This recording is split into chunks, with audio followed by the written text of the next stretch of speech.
When 47-year-old Serena Whitmore walked into her childhood bedroom on Christmas Eve, she carried two secrets: a fragile pregnancy after years of devastating loss, and the growing suspicion that her husband, Adrian Valente, New York's most feared crime boss, was destroying her from the inside out. What she found instead was worse than any nightmare: her husband's lips on her sister's hands tangled in his hair, and in that crystalline moment of betrayal, something inside Serena didn't break. It calcified into something far more dangerous. Stay with me until the end of this story. Hit that like button and comment your city so I can see how far this tale of betrayal and redemption travels. The Whitmore family estate looked like something from a fairy tale that Christmas Eve. Snow had been falling since dawn, transforming the Georgian mansion's sprawling grounds into a winter wonderland. Tiny white lights wrapped around every branch of the ancient oaks lining the circular drive. Through the tall windows, Serena could see the massive Christmas tree in the great room, at least 15 feet of Fraser fir draped in gold ribbon and antique ornaments that had belonged to her grandmother. It should have been perfect. It should have been the homecoming she'd dreamed about during those long, lonely nights in the Manhattan penthouse she shared with Adrian. Instead, Serena sat in her Mercedes in the circular drive, hands trembling on the steering wheel, fighting the urge to turn around and drive back to the city. Back to the cool marble and chrome of their apartment, where at least the emptiness was honest, where she didn't have to pretend everything was fine when her marriage was crumbling like sand through her fingers. She pressed one hand against her still flat stomach, a gesture that had become almost unconscious over the past 2 months. 2 months of secret doctor's appointments. 2 months of cautious, terrified hope. 2 months of not telling Adrian because she couldn't bear to see that flicker of doubt in his eyes again. The unspoken question that had haunted them through 3 miscarriages and 2 failed IVF attempts. Are you capable of giving me an heir? At 47, Serena knew the statistics, knew every cruel probability that her doctors had carefully explained, knew that Adrian, only 42 and from a world where power and legacy were everything, could have chosen a younger wife, a more fertile wife, a wife whose body didn't betray her at every turn. But he'd chosen her. 10 years ago, at a charity gala, he'd looked at her across a crowded ballroom with those ice-blue eyes, and something had shifted in the universe. She'd been a corporate lawyer then, successful and independent, wearing her late 30s with confidence. She'd known who Adrian Valente was. Everyone in New York knew the Valente name, even if they pretended not to understand what it really meant. She should have run. Instead, she'd fallen. "Get it together, Serena," she whispered to herself, checking her reflection in the rearview mirror.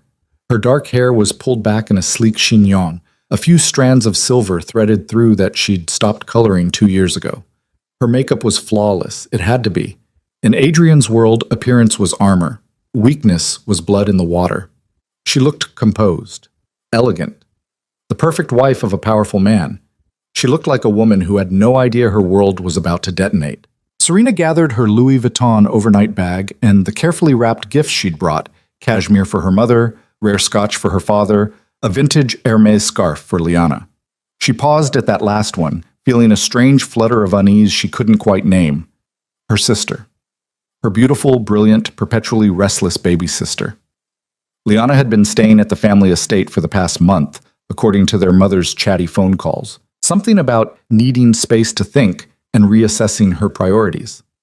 At 39, Liana had blown through 2 marriages, 3 careers, and more of their parents' money than Serena wanted to calculate. But she was still the baby, still indulged and forgiven and welcomed home with open arms.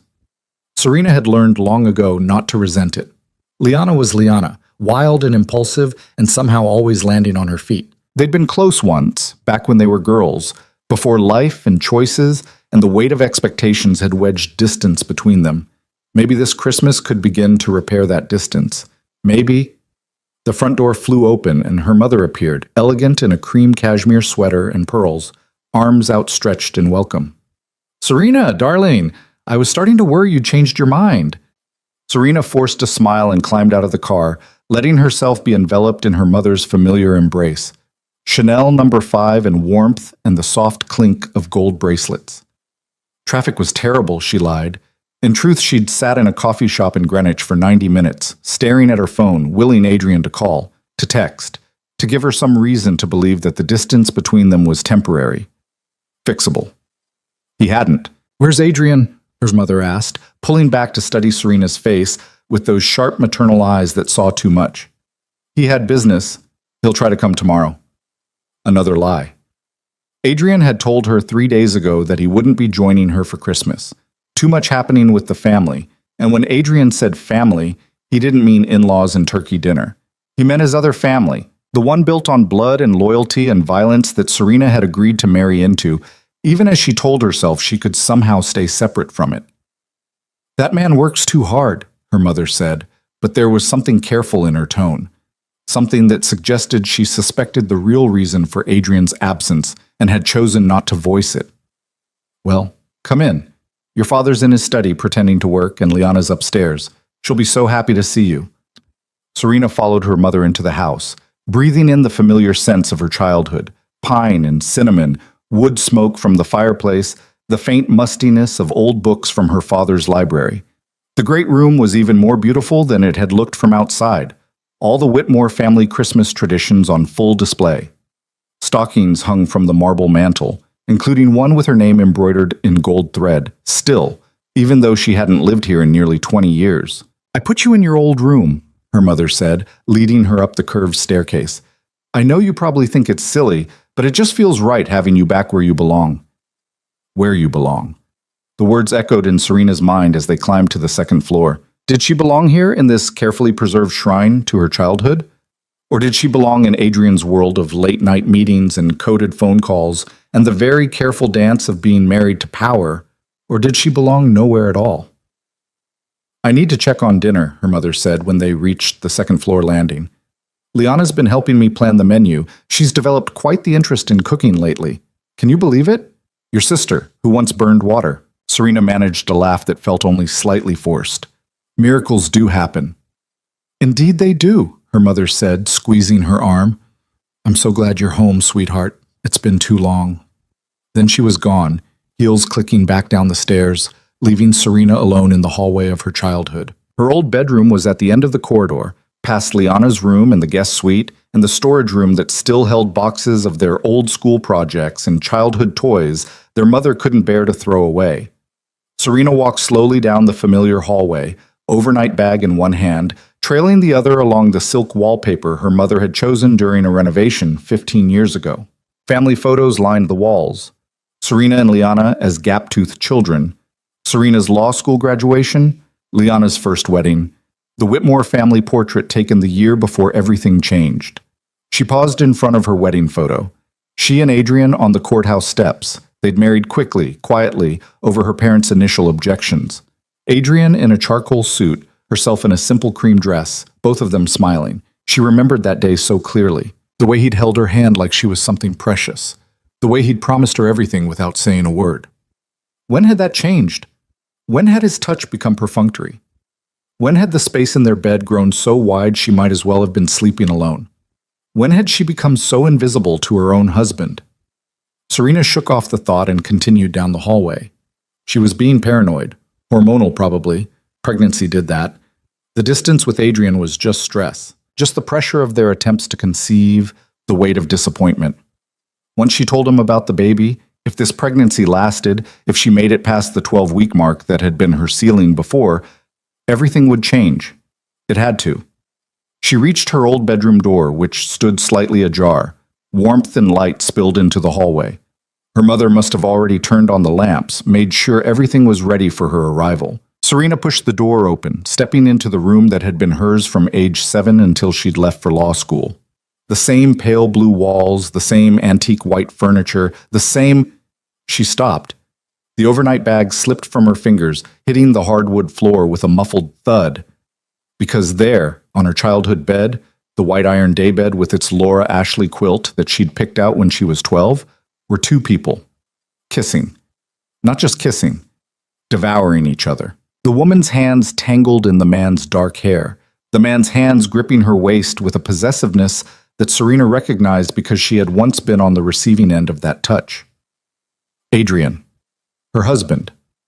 And the woman in his arms. The woman making soft sounds of pleasure against his mouth. The woman wearing Serena's high school cheerleading t-shirt like some kind of sick joke. Liana, her sister. Time seemed to suspend itself. Serena stood frozen in the doorway, her brain struggling to process what her eyes were seeing.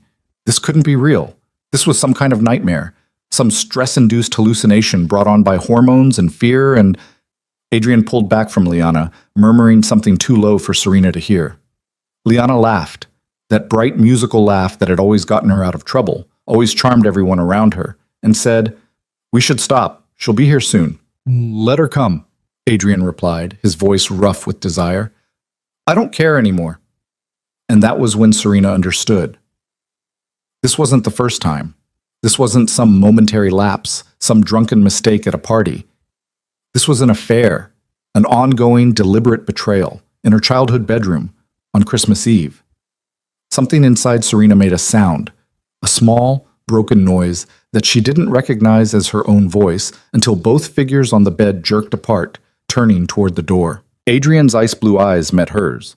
For 1 second, one crystalline, eternal second, she saw shock flicker across his face. Then it smoothed into something worse than shock, something like relief. "Serena," he said, just her name, flat and emotionless, as if she'd walked in on him reading the newspaper instead of kissing her sister. Liana scrambled off the bed, her face flushed, her long blonde hair disheveled. "Serena, we didn't mean for you to—" "How long?" Serena's voice came out steady, calm. She barely recognized it as her own. Her hand moved unconsciously to her stomach, protective, shielding the tiny life that Adrian didn't even know existed from this moment of destruction.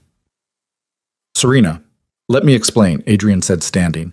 He had the audacity to try to smooth his hair, to straighten his shirt, as if appearance mattered now, as if anything mattered now. "How long?" Each word fell like a stone into still water. Liana and Adrian exchanged a glance. A whole conversation passed between them in that look, and Serena felt something crack inside her chest. This was intimacy. This was the kind of silent communication that should exist between a husband and wife, not between a husband and his wife's sister. 6 months, Adrian finally said. "Since June." 6 months. Serena's mind reeled. June. That was when she'd had the second failed IVF. When she'd come home from the clinic, devastated, and Adrian had told her he needed to go to Atlantic City for a week on business. When she'd spent 7 days alone in their penthouse, grieving the child that had never been, while he— "I came here," Liana said, her voice small, "to the estate. I was having problems with Marcus, my ex-husband, and Mom said I could stay for a while. Adrian came to check on me on behalf of the family." On behalf of the family. The words were so absurd that Serena almost laughed. Adrian didn't do courtesy calls. Adrian didn't check on anyone unless there was a reason, an angle, a purpose. "And what?" Serena heard herself say. "You just fell into bed together? Is that the story you're going with?" "Don't be crude," Adrian said sharply. "It's more complicated than that." "Then uncomplicate it for me." Serena took a step into the room. Her childhood room where she'd dreamed of her future, where she'd planned her life, where she'd believed in happy endings. "Explain to me how you ended up fucking my sister." Liana flinched at the profanity. Adrian's jaw tightened. "You want honesty?" he said. "Fine.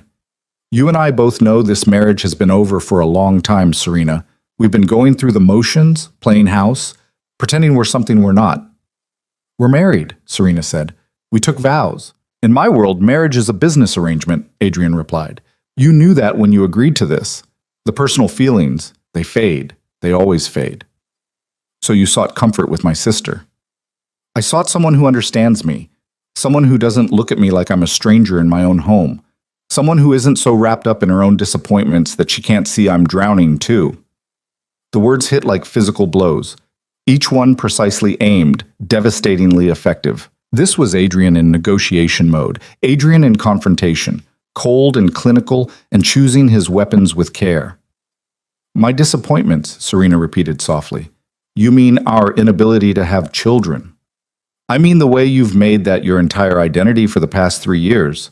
The way every conversation, every moment, every decision revolves around what you can't do, what you can't give me." "What I can't give you," Serena echoed. Her hand tightened on her stomach, a gesture both of them missed because they weren't looking at her anymore. They were looking at each other. Her husband and her sister, united in their betrayal, in their shared narrative of how Serena had somehow driven them to this. "I should go," Liana said, moving toward the door. "Stay," Serena commanded, and something in her voice made both of them freeze. "I want you here for this conversation. I want you to own what you've done." Liana stopped, shifting her weight, looking anywhere but at Serena. She'd always been beautiful, the kind of effortless golden beauty that drew people like moths. Where Serena was all sharp angles and careful elegance, Liana was soft curves and easy smiles. Men had always loved her. Women had always wanted to be her. And now she'd taken the one thing that was supposed to be Serena's alone. "Were you ever going to tell me?" Serena asked. "Yes," Adrian said. "No," Liana said at the same time. They looked at each other again. Another conversation in a glance. "Yes," Adrian repeated, his voice firm. "I was going to talk to you after the holidays. This wasn't how I wanted you to find out." "How considerate of you." "Serena, don't." She held up a hand. "Don't say my name like that, like you care. Like you have any right to my name in your mouth after you've had hers." Silence fell, heavy and suffocating. Downstairs, Serena could hear her mother humming in the kitchen. The sound of normal life continuing on, oblivious to the fact that Serena's world had just imploded. "I want a divorce," Adrian said. Of course he did. Of course this moment, this discovery, had been leading to this. Serena should have been devastated, should have been on her knees, begging, pleading. That's what the old Serena would have done. The Serena who had loved him so desperately that she'd ignored every red flag, every warning sign, every whisper about what kind of man he really was. But standing here, watching her husband and her sister avoid her eyes like guilty children, Serena felt something shift inside her. Something fundamental and irreversible. She thought of the baby growing inside her. Adrian's child. The heir he'd been demanding for years. The legacy he'd married her to provide. He didn't know. He just asked for a divorce without knowing that she was finally, miraculously, pregnant. That she was carrying the one thing that made her valuable in his world. And suddenly, looking at him with Liana's lipstick still visible on his collar, Serena realized something crucial. She held all the cards. She just had to decide how to play them. "No," she said quietly. Adrian's head snapped up. "What?" "I said no. I'm not giving you a divorce." "You can't be serious." "I'm completely serious." Serena walked further into the room, her heels clicking on the hardwood floor. She moved with deliberate grace, the way Adrian had taught her to move in his world, like a queen, like someone who belonged in rooms where power was currency. "You don't get to cheat on me with my sister, and then demand I make it easy for you." "Serena, be reasonable." "Reasonable?" She laughed, and the sound was nothing like her usual carefully modulated tone. It was sharp and broken and real. "You're asking me to be reasonable. That's rich." "In my world," Adrian said, his voice taking on an edge that Serena recognized as danger, "marriage is a contract. Contracts can be dissolved when they no longer serve their purpose." "Then dissolve it," Serena challenged. "File the papers. Drag our marriage through the courts. Let everyone in your world know that Adrian Valente couldn't keep his wife happy, that he had to turn to her younger, prettier sister. I'm sure that will do wonders for your reputation." She watched the words land, watched Adrian's eyes narrow as he calculated the angles. In his world, the world of the Valente family and their vast criminal empire, reputation was everything. Appearance was armor, showing weakness, showing poor judgment, showing that you couldn't control your own house. That was blood in the water. "You wouldn't," he said. "Try me." They stared at each other across the room that had once been Serena's safe haven. Two people who had promised to love each other, to honor each other, to build a life together. Two people who had become strangers playing a game of chess with each other's hearts. "Reina," Liana said softly, "please, don't make this harder than it has to be. Adrian and I, we're in love. Real love. The kind you read about." Serena turned to her sister slowly, took in the pleading expression, the hands clasped together like prayer, the tears gathering in those big blue eyes that had gotten Liana out of trouble since she was 6 years old. "The kind I read about," Serena repeated. "Tell me, Liana, in those romance novels you're so fond of, does the heroine usually steal her sister's husband? Is that how the fairy tale goes?"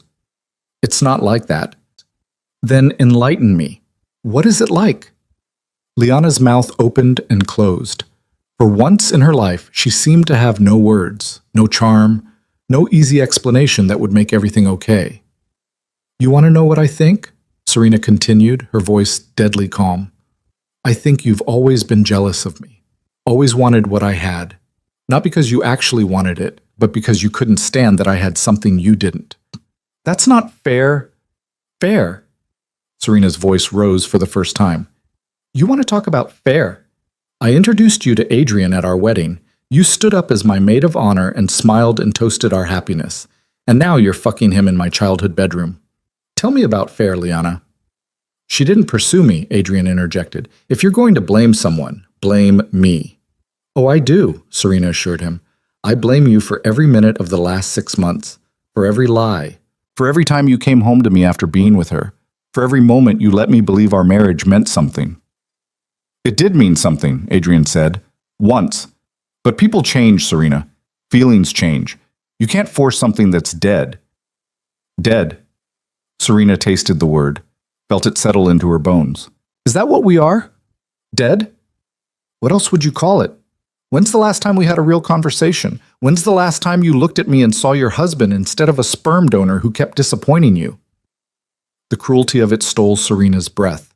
She had known Adrian could be cold, his world demanded it, but she'd never thought he would turn that coldness on her, not like this, not with such precision.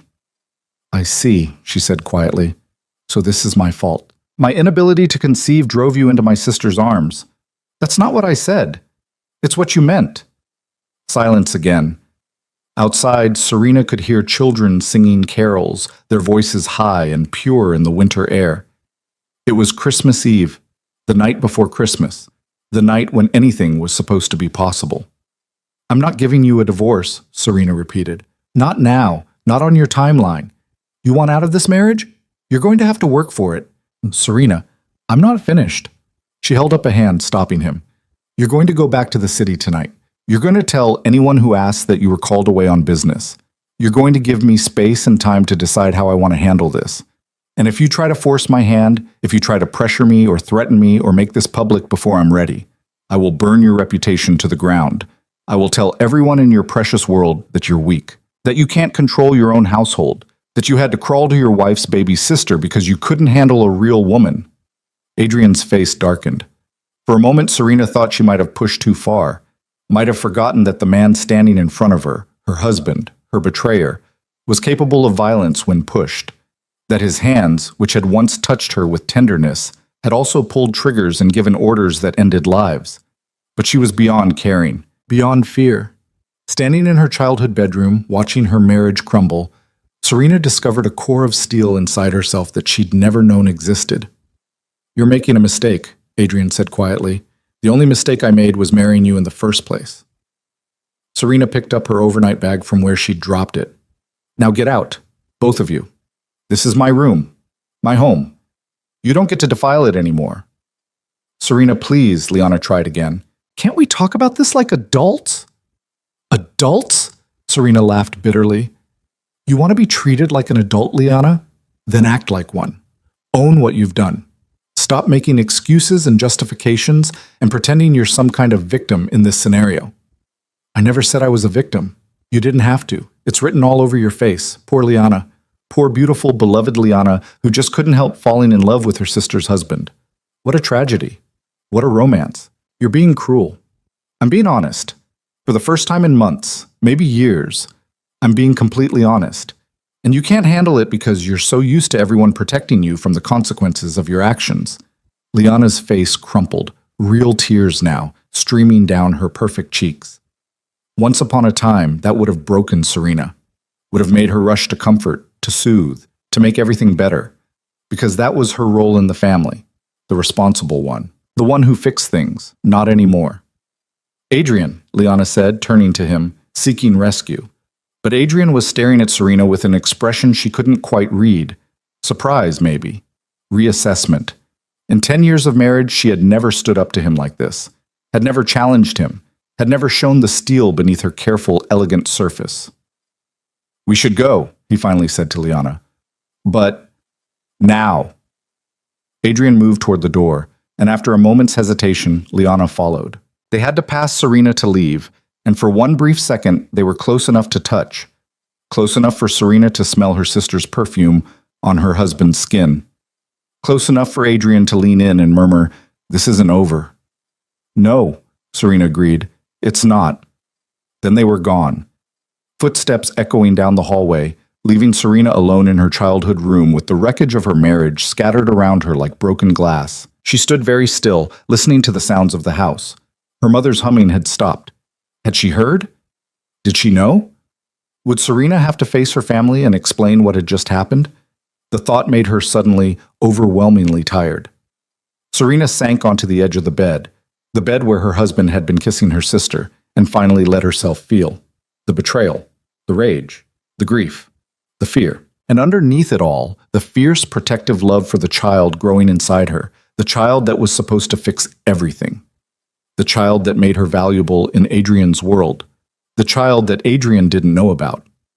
Serena pressed both hands to her stomach, feeling nothing yet but knowing life was there, growing, depending on her, needing her to be strong. "I won't let them hurt you," she whispered to the baby. "I won't let them take you from me. I won't let them win."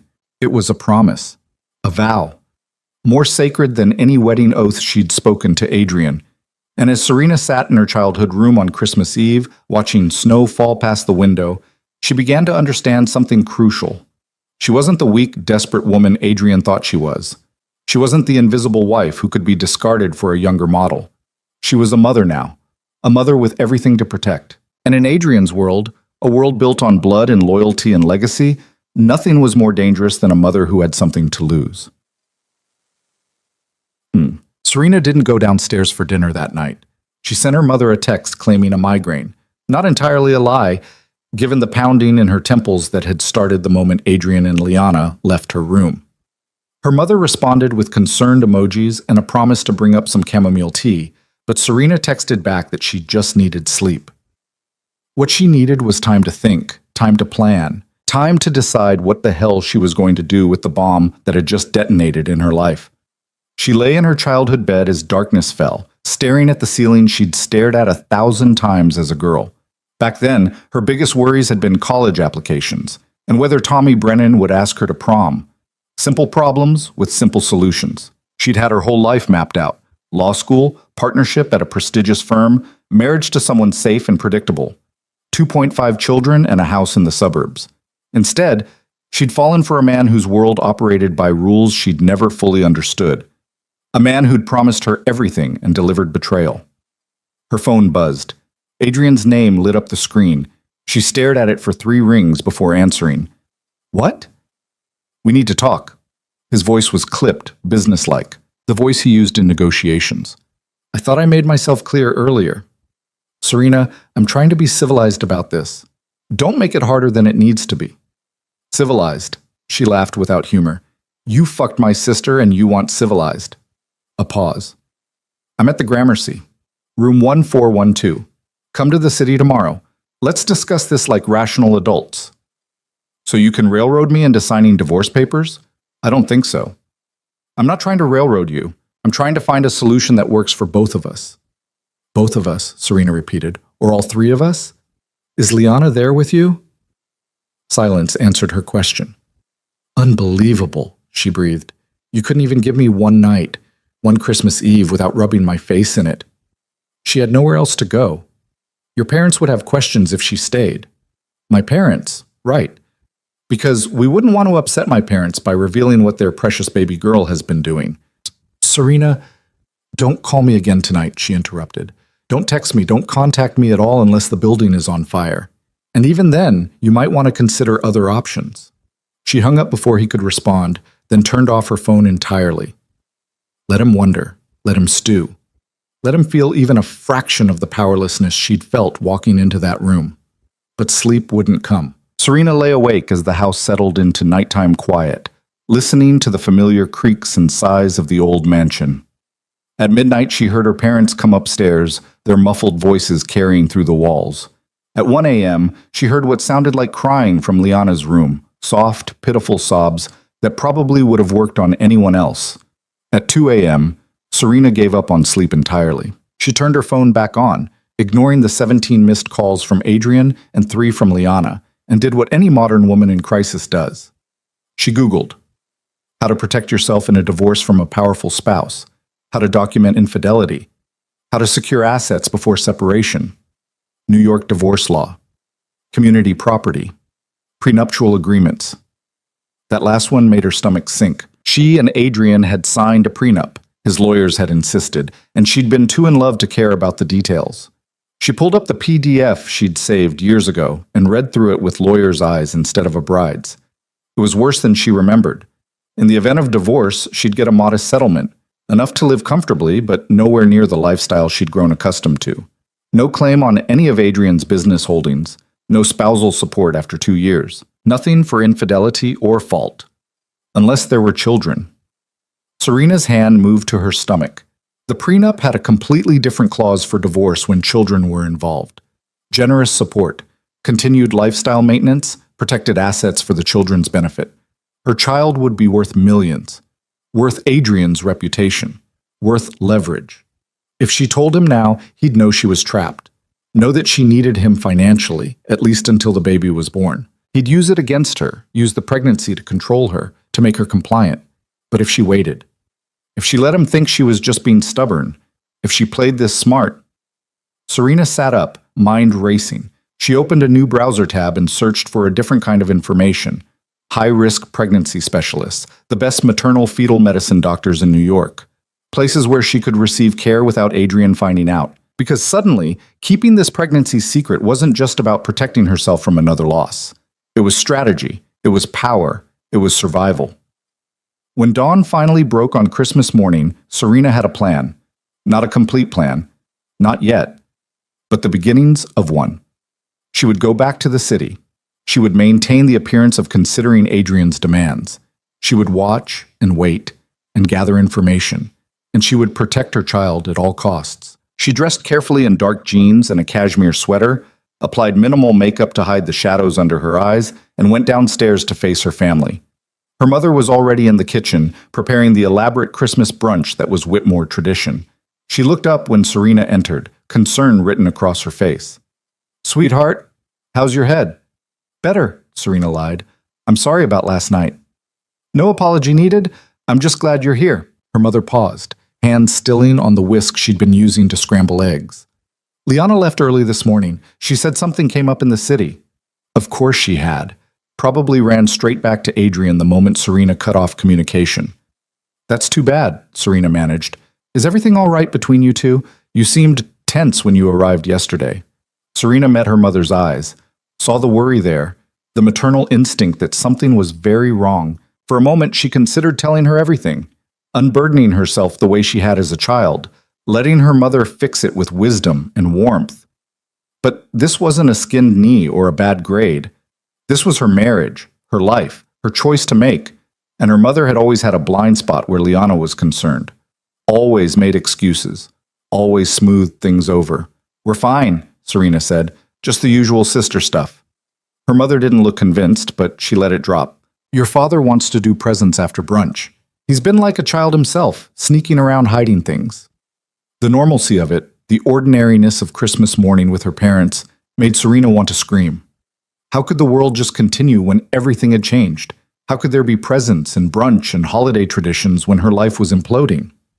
But she smiled and nodded and helped her mother cook, falling into the familiar rhythms of their kitchen dance. And when her father came downstairs in his ridiculous Santa hat that he'd worn every Christmas since she was 6, she laughed at his jokes and opened her gifts and pretended everything was fine.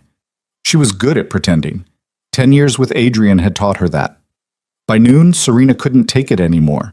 She made excuses about work emails, about needing to get back to the city, about Adrian expecting her. Her parents accepted it with disappointed understanding, and her mother packed up leftovers and Tupperware that Serena would probably throw away.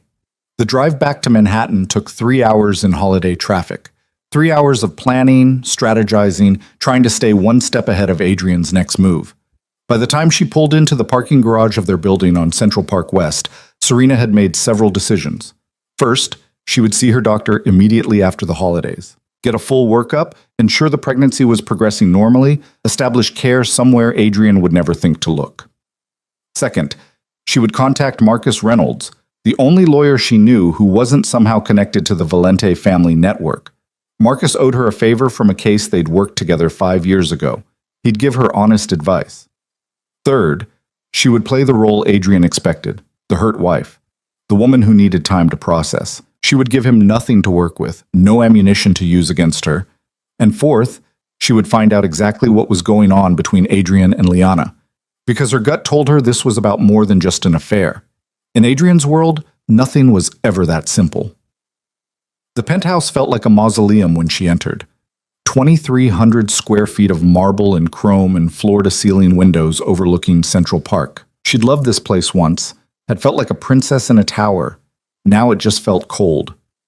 Evidence of Adrian's morning departure littered the master suite, an unmade bed, towels on the bathroom floor, his phone charger still plugged in by his nightstand. He'd left in a hurry, probably to get back to Liana. Serena changed into comfortable clothes and was making tea when she heard the front door open. "Serena?" Adrian's voice echoed through the apartment. She didn't answer, just poured hot water over her chamomile tea bag and waited. He appeared in the kitchen doorway a moment later, still wearing the same clothes from yesterday, his hair disheveled, eyes bloodshot. He looked like he hadn't slept. "Good. You came back," he said. "I live here." "I wasn't sure you would. After last night." Serena wrapped her hands around her mug, feeling the warmth seep into her palms. "Where else would I go? Your parents don't know anything, and they're not going to. Not yet." Adrian studied her, and she could see him recalibrating. This wasn't the Serena he knew, the accommodating wife who bent to his will. This was someone new, someone he hadn't planned for. "We should talk," he said. "So talk." He moved further into the kitchen, maintaining distance like she was a wild animal that might spook. "I spoke with my attorney this morning." "On Christmas? How festive." "Serena, please, can we have one conversation without the sarcasm? You want civility? Fine. Say what you came to say." Adrian pulled out one of the bar stools and sat, suddenly looking exhausted. "The prenup is clear. In the event of divorce, you receive a settlement of $5 million. The penthouse is mine, but I'll purchase you a comparable apartment anywhere in the city. You keep your car, your jewelry, your personal accounts. We divide any joint assets 50-50. "Generous," Serena said flatly. "It's more than fair. It's more than most people see in a lifetime." "Most people aren't married to you." "No," he agreed. "They're not. Look, I know you're angry. You have every right to be. But dragging this out, making it ugly, that doesn't serve either of us." Serena took a sip of her tea, let the silence stretch. Finally asked the question she needed answered. "Why Liana?" Adrian looked away. "Does it matter?" "It matters to me. She's different, lighter. Being with her doesn't feel like drowning." The words cut deeper than Serena expected. "I make you feel like you're drowning. You make me feel like I'm failing. Every time I look at you, I see disappointment. I see everything I can't give you, everything we've lost." "So you found someone who doesn't want anything from you." "I found someone who wants me. Not my name, not my money, not an heir to carry on some legacy. Just me." Serena wanted to laugh, to scream, to tell him how naive he was if he thought Liana didn't want his money, his power, his status. But she kept her face neutral. "And what does Liana get out of this arrangement?" she asked instead. "What do you mean?" "I mean, my sister doesn't do anything without a reason. She's been married twice, both times to wealthy men. Both times she walked away with a fortune, so what's her angle here?" Adrian's eyes narrowed. "You think she's using me?" "I think she's using both of us. I just can't figure out why yet." "You're being paranoid." "Am I?" "Think about it, Adrian. When did this start? Right after my second failed IVF. Right when I was at my most vulnerable. Right when you were frustrated and angry and questioning everything. That's not coincidence." "So what are you suggesting? That she planned this?" "I'm suggesting that my sister is very good at being exactly what people need her to be. And right now, you need her to be the opposite of me." Adrian stood, agitation clear in every line of his body. "This is exactly what I'm talking about. You analyze everything. You can't just feel something without dissecting it.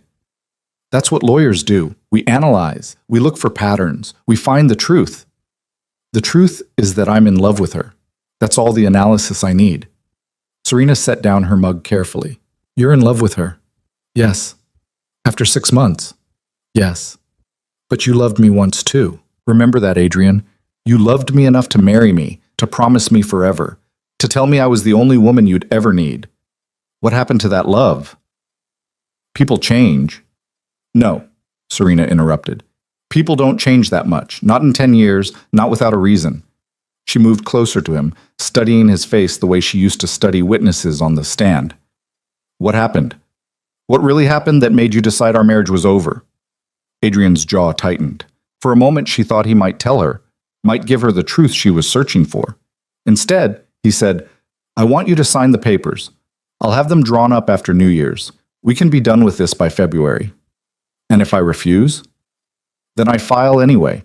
You can contest it, drag it through the courts, but the outcome will be the same. The only difference is how much we both suffer in the process. You'd do that to me, after everything. I'd do that to free us both. This marriage is over, Serena. Holding on to it is just prolonging the inevitable. She wanted to tell him. Wanted to see his face when she revealed that she was pregnant, that she was carrying the heir he'd always demanded, that everything he thought he knew was about to change. But something held her back. Some instinct that whispered, not yet. Not until you understand what's really happening here. Fine, she said instead. Have your lawyer draw up the papers. I'll review them. Adrian's expression shifted to surprise. You'll review them? I didn't say I'd sign them. I said I'd review them. I want to see exactly what you think our marriage was worth. Serena, that's my offer. Take it or leave it. They stared at each other across the kitchen island, two people who'd once shared everything, now separated by a distance that felt oceanic. All right, Adrian finally said. I'll have them sent over next week. Good. Now, if you'll excuse me, I'm tired. I'm going to lie down. I need to pack some things. I'll be staying at the Gramercy for now. How considerate. Don't wake me when you leave. Serena walked to the master bedroom with her spine straight and her head high, every inch the composed woman Adrian had married. Only when she closed the door did she let herself collapse against it, sliding down to the floor as her carefully maintained control shattered. This was real. This was happening. Her marriage was ending, her husband was leaving her for her sister, and she was pregnant with a child whose father didn't want her anymore. The tears came then, hot and angry and helpless. She pressed her hands against her mouth to muffle the sobs, not wanting to give Adrian the satisfaction of hearing her break. But even as she cried, even as grief threatened to overwhelm her, that core of steel remained, that fierce determination to protect what was hers. She heard Adrian moving through the apartment, gathering clothes and toiletries and whatever else he thought he needed for his new life. Heard the front door open and close. Heard the silence that followed. Only then did Serena pull herself together. She washed her face, changed into pajamas, and climbed into the bed she'd shared with Adrian for 10 years. The sheets still smelled like him, sandalwood and mint and something uniquely his. Tomorrow, she'd change them. Tomorrow, she'd start erasing him from this space. But tonight, she let herself remember. The way he'd carried her over the threshold of this apartment, the way he'd made love to her like she was precious, the way he'd held her after each miscarriage and promised her they'd try again. Had those moments been real? Or had she been fooling herself all along? Her phone buzzed, a text from an unknown number. We need to talk.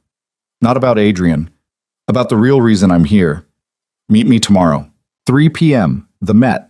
Egyptian Wing. Come alone. Serena stared at the message, reading it 3 times. The real reason I'm here. So she'd been right. There was more to this than just an affair. She should ignore it. Should block Liana's number and never speak to her again. But curiosity, and that lawyer's instinct for finding the truth, wouldn't let her. She typed back one word.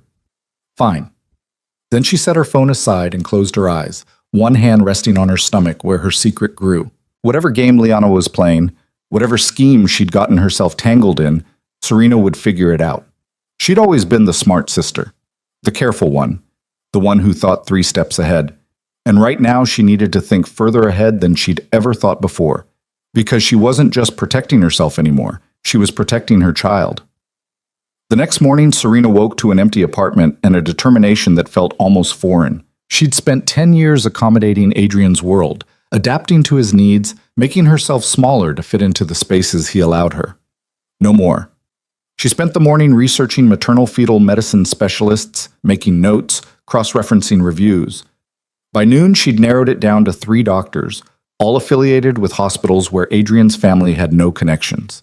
She'd make appointments after New Year's. At 2:30, she dressed in designer armor, Armani pants, a silk blouse, her Burberry coat, pearl earrings, minimal makeup. The image of a woman in complete control. The Met was crowded with tourists and families enjoying the holiday week. Serena moved through the Greek and Roman galleries toward the Egyptian wing, her heels clicking on the polished floors. She found Liana in front of the Temple of Dendur, staring at the ancient structure like it held answers. "You came," Liana said without turning around. "You said it was important." "It is." Liana finally looked at her, and Serena was startled by how terrible she looked. Dark circles under her eyes, her skin pale, her hair pulled back in a messy ponytail.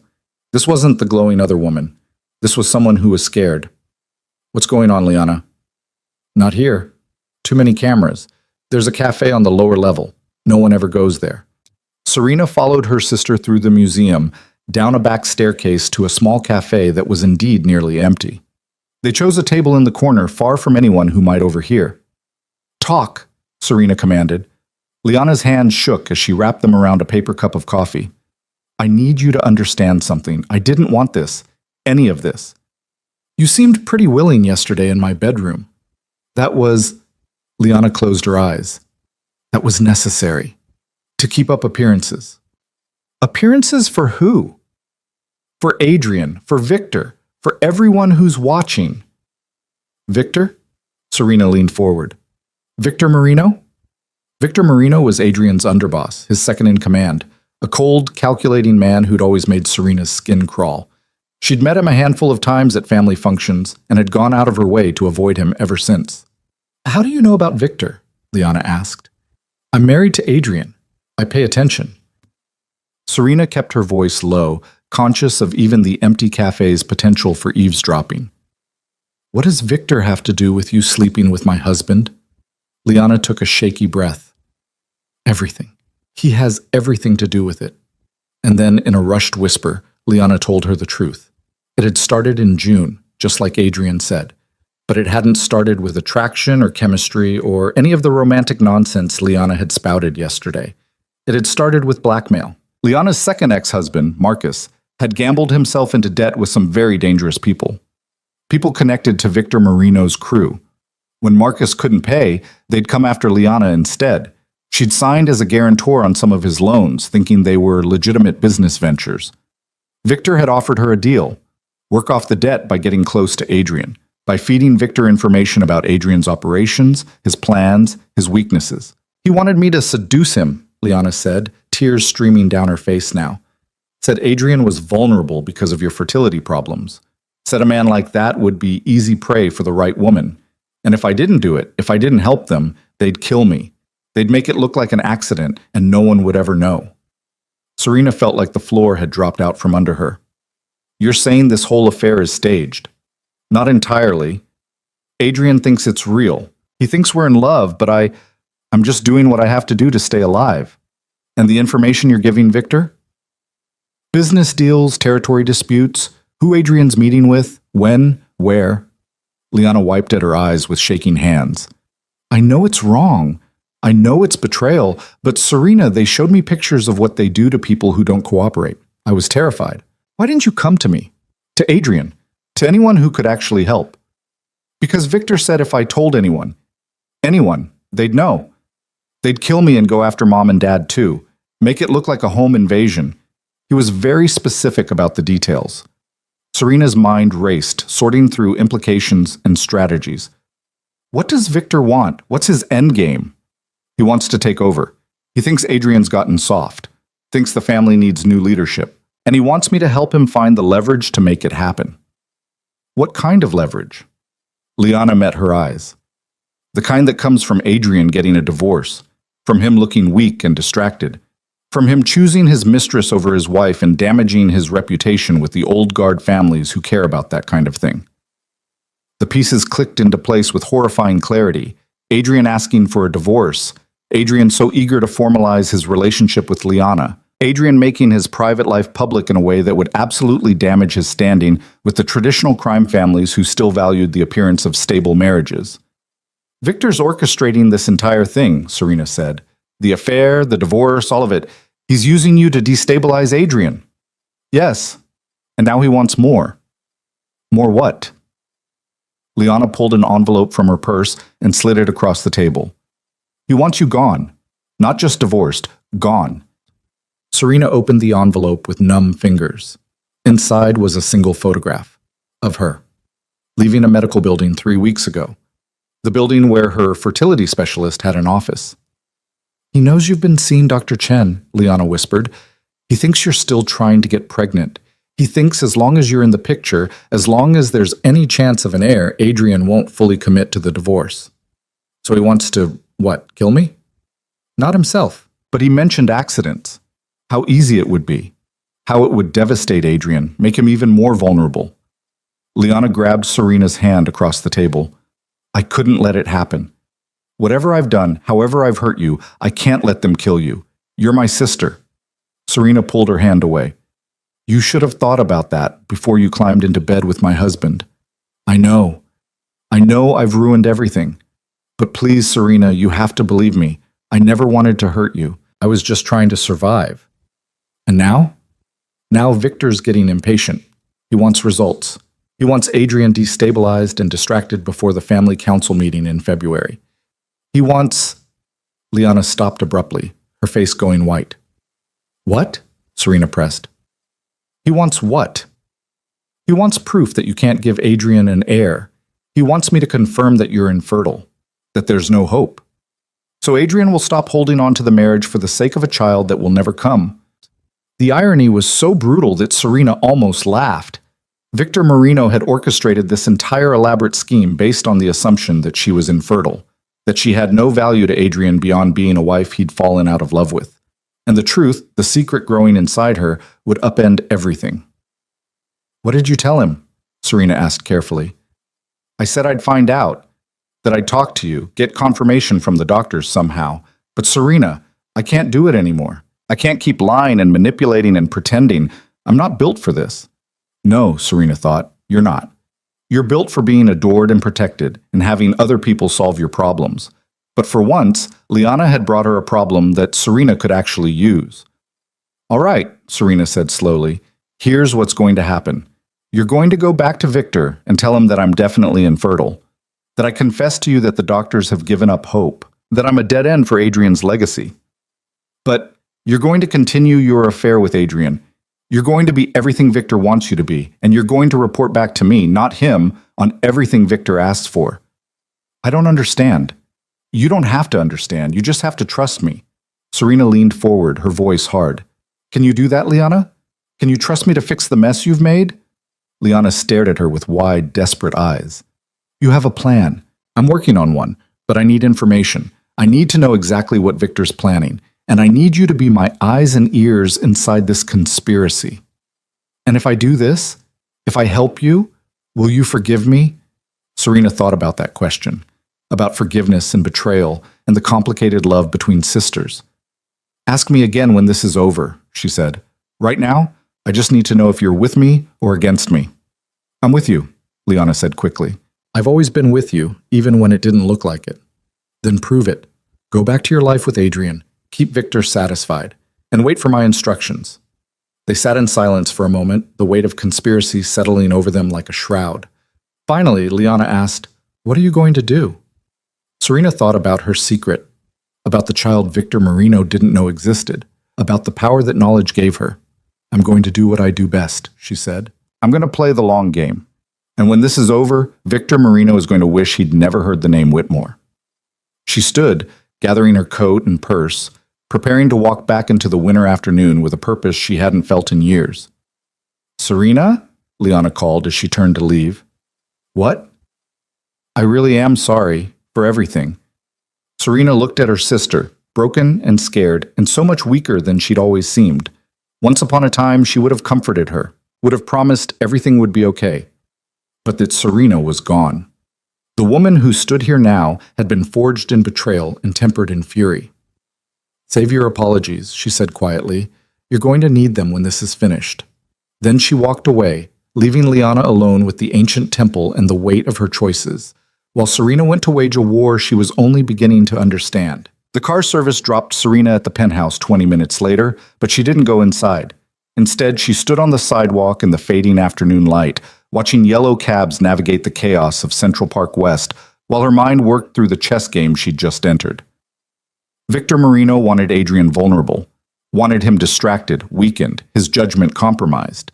The affair with Liana was just the opening move, the divorce would be the second.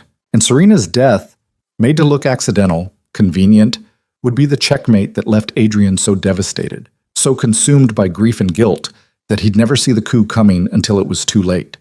It was elegant, really. Ruthless and efficient, and exactly the kind of long-term strategy that had made Victor one of Adrian's most valued advisors. But Victor had made one critical miscalculation. He'd assumed Serena was powerless, a trophy wife with no real value beyond her appearance and her ability to produce heirs, a woman who could be eliminated without consequence. He had no idea what she was carrying, no idea that the heir he thought would never exist was already growing, already real, already changing every equation in this game. Serena pulled out her phone and dialed a number she hadn't called in 5 years. Marcus Reynolds answered on the third ring. "Serena Whitmore, I'll be damned. I was starting to think you'd fallen off the face of the earth." "I need your help, Marcus, and I need your discretion." A pause. In the background, she could hear what sounded like a basketball game on television. "This about your husband? What makes you say that?"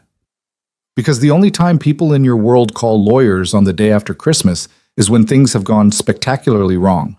So what is it? Divorce? Asset protection? Criminal defense?" "All of the above, potentially." Marcus whistled low. "That bad, huh? All right, can you come to my office tomorrow, say 10 a.m.? "I'll be there." "And Serena? Whatever this is, whatever you're dealing with, watch your back.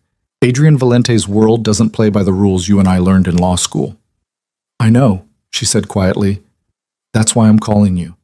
She ended the call and finally went inside, riding the elevator to the penthouse in silence. The apartment felt even emptier than it had that morning. Adrian had taken more of his things. His cologne was gone from the bathroom. His reading glasses no longer on the nightstand. The leather jacket he wore on weekends missing from the closet. He was erasing himself from her life piece by piece. Soon there would be nothing left but ghost memories and the cold comfort of a generous divorce settlement. Except that wasn't going to happen. Not if Serena had anything to say about it. She spent the evening making notes, building timelines, trying to construct a picture of Victor's operation from the fragments Liana had given her. The affair had started in June.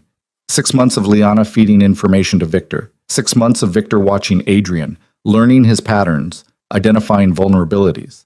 The family council meeting was in February, 6 weeks away. Whatever Victor was planning would come to a head then, when all the major players in the Valente organization gathered to discuss territory, earnings, and strategy. If Victor was going to make a move against Adrian, that's when he'd do it. In front of witnesses. In front of the people whose support he'd need to legitimize a transition of power. Serena opened her laptop and started researching. Victor Marino had been with the Valente family for 15 years. He'd come up through the ranks quickly, proving himself capable and loyal. He'd saved Adrian's life twice, according to the stories she'd overheard at family dinners. He was respected, feared, and trusted, which made him the perfect person to orchestrate a betrayal. No one would see it coming until it was too late. Her phone buzzed with a text from Adrian. "Papers will be ready Thursday. Can we meet to discuss?" She stared at the message for a long moment before typing back. "Fine. Your lawyer's office. 2 p.m. I'm bringing representation." 3 dots appeared, then disappeared, then appeared again. Finally, "That's not necessary. This doesn't have to be adversarial." Serena almost laughed. "Everything about this is adversarial. See you Thursday." She silenced her phone and returned to her research, pulling up everything she could find about Victor Marino. His businesses, a restaurant supply company that was obviously a front, a waste management operation, a construction firm. His properties, a brownstone in Brooklyn, a house in the Hamptons, an apartment in Miami. His associates, his patterns, his life. There had to be something, some weakness she could exploit, some leverage she could use. At midnight, exhausted and no closer to a plan, Serena finally closed her laptop and went to bed. But sleep remained elusive. She lay in the darkness, one hand on her stomach, feeling nothing yet, but knowing life was there, growing, depending on her to make the right choices. "I won't let them hurt you," she whispered into the darkness. "I promise." It was becoming her mantra, her prayer to a future she couldn't quite see but was determined to reach. Morning came too quickly. Serena forced herself through her usual routine: shower, coffee, the careful application of makeup that transformed her from exhausted to elegant. She dressed in a navy Tom Ford suit with a white silk shell underneath, pearls at her throat, her Cartier watch on her wrist, the armor of a woman who belonged in boardrooms and courtrooms and the halls of power. Marcus Reynolds' office was in Midtown, a modest suite in a building that had seen better decades. It was as far from Adrian's world of sleek penthouse offices and corner suites as possible, which was exactly why Serena had chosen him. Marcus himself looked exactly as she remembered: 6 feet tall, African-American, with close-cropped hair going gray at the temples and wire-rimmed glasses that gave him a professorial air. He'd been one of the best trial attorneys in the city before he'd gotten fed up with corporate law and started taking cases that actually interested him. "Serena." He stood when his assistant showed her in, coming around his desk to shake her hand. "You look good. Married life must agree with you." "Married life is ending," she said bluntly. "That's why I'm here." Marcus's expression shifted to professional concern. He gestured to the chairs in front of his desk. "Tell me everything." So she did. Not everything. She didn't mention the pregnancy, didn't mention Victor's plot, didn't mention Liana's role as an unwilling conspirator. But she told him about the affair, about Adrian's demand for divorce, about the prenuptial agreement that would leave her comfortable but nowhere near the level she'd grown accustomed to. Marcus listened without interrupting, taking notes on a legal pad in his precise handwriting. When she finished, he sat back in his chair and studied her over his glasses. "You want to fight this?" he said. It wasn't a question.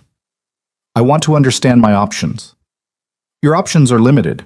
The prenup is solid. I assume Adrian's lawyers made sure of that. You could contest it, argue duress or lack of disclosure, but that's a long shot. More likely, you're looking at exactly what the prenup stipulates. Unless there are children." Marcus's eyebrows rose. "Are there?" "Not yet, but the prenup has different terms if children are involved." "Significantly different, I'm guessing." "Very." Marcus tapped his pen against his notepad. "So what are you really asking me, Serena? Because this feels like more than just a prenuptial review." She met his eyes. "If I were pregnant, hypothetically, and Adrian filed for divorce before he knew, would that change the terms?" "Depends on when he files versus when the child is born. If he files while you're pregnant, you could argue the prenup's children clause should apply. If he files before he knows you're pregnant, it gets murkier. A good lawyer could argue either way. And if I wanted to delay the divorce proceedings, stretch them out, what would be my best strategy?" Marcus leaned forward. "Serena, are you pregnant?" "Hypothetically." "Hypothetically, you'd want to confirm the pregnancy with medical documentation. Then you'd want to inform Adrian before he files, because knowledge is power in family law. The moment he knows there's a child, the entire framework of the divorce changes. The prenup's children clause kicks in, you have leverage for custody and support negotiations, and most importantly, you have a reason for him to reconsider the divorce entirely. And if I didn't want him to know, if I wanted to keep it secret until I was further along?" Marcus removed his glasses and cleaned them with his tie, a gesture she recognized as his tell when he was thinking hard. "That's a dangerous game. If he finds out you deliberately withheld information about a pregnancy during divorce proceedings, it could blow back on you spectacularly. Courts don't look kindly on deception, even with good cause."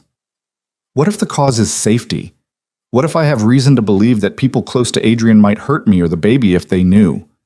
Marcus put his glasses back on, his expression grave. "Then we're not talking about divorce strategy anymore. We're talking about protective measures, restraining orders, police involvement, witness protection potentially." "That's not an option."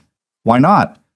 "Because the people she was protecting herself from were the same people who had cops on their payroll, judges in their pocket, and the kind of reach that made traditional legal protections meaningless." But she couldn't say that to Marcus. "Because it would put other people at risk," she said instead. "People I care about." Marcus studied her for a long moment. "You're in over your head, aren't you?" "Probably, but I'm also the only person who can fix this." The smart move is to take the prenup settlement and walk away. $5 million is more than enough to start over, to build a new life somewhere else. And if walking away isn't an option, then you need to be very, very careful, because men like Adrian Valente, men with power and resources and the kind of connections I'm guessing he has, they don't lose gracefully. They especially don't lose to their wives. Serena stood, smoothing her skirt. Thank you, Marcus. This has been helpful. I haven't agreed to take your case yet, but you will, because you owe me a favor and because you're curious, and because somewhere under that cynical exterior, you still believe in helping people who need it. Marcus shook his head, but he was smiling slightly. You always were too smart for your own good. All right, I'll represent you.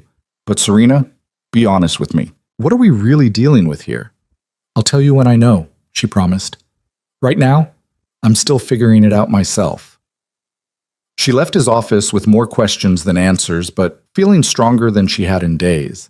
She had a lawyer. She had Liana's cooperation, however reluctant. And she had a secret that could change everything. Now, she just needed to figure out how to use it. The meeting with Adrian's lawyers on Thursday was exactly as unpleasant as Serena expected. Christopher Hayden's office occupied the entire top floor of a glass tower in the financial district, all chrome and marble and floor-to-ceiling windows that overlooked the harbor. The kind of place designed to intimidate. Serena walked in with Marcus at her side and her head held high, refusing to be diminished by the surroundings or the three lawyers arrayed on the other side of the conference table. Adrian wasn't there. Serena wasn't sure whether to be relieved or insulted. Mrs. Valente. Christopher Hayden stood to greet her, all silver hair and practiced charm. Thank you for coming. I believe you know my associates, Jennifer Chen and David Walsh. Serena nodded acknowledgement, but didn't bother with pleasantries. Let's get to it. What are you proposing? They spent 90 minutes reviewing the divorce agreement. It was, as Marcus had predicted, exactly what the prenup stipulated. $5 million. A two-bedroom apartment anywhere in Manhattan. Her car, her jewelry, her personal accounts. Clean, efficient, and designed to make her disappear quietly from Adrian's life. My client is being extremely generous, Christopher said when they'd finished. Most men in his position would fight for less. Most men in his position aren't trying to avoid looking like they abandoned their wife for her younger sister, Serena replied coolly. This isn't generosity, it's damage control. Christopher's smile tightened. Nevertheless, these are our terms. Sign the agreement, and we can have this finalized by March. April, at the latest. No. All three lawyers looked at her in surprise. No? Christopher repeated. I'm not signing anything today.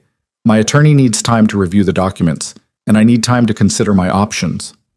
Mrs. Valente, dragging this out serves no purpose. It serves my purpose, Serena interrupted, which is all I care about. You'll hear from us when we're ready to discuss this further. She stood, and Marcus followed her lead. They were halfway to the door when Jennifer Chen spoke up. Mrs. Valente, may I ask you something, off the record? Serena turned back. Jennifer was younger than the other lawyers, maybe 35, with intelligent eyes behind designer frames. What? Why are you fighting this? Your husband has made his choice. The settlement is fair. Holding on just makes everything more painful for everyone involved. You think I'm being emotional, Serena said. Irrational. A scorned woman who can't accept reality. I think you're hurt. Understandably so. But I also think you're smart enough to know when to cut your losses. Serena walked back to the conference table, placing her hands on the polished surface and leaning forward to meet Jennifer's eyes. Let me tell you something about losses, she said quietly. I've had 3 miscarriages in the past 3 years. 3 times I've carried a child inside me and felt it die. 3 times I've had to go to the hospital and have doctors remove what was left. Do you know what that feels like? To have your body fail you over and over?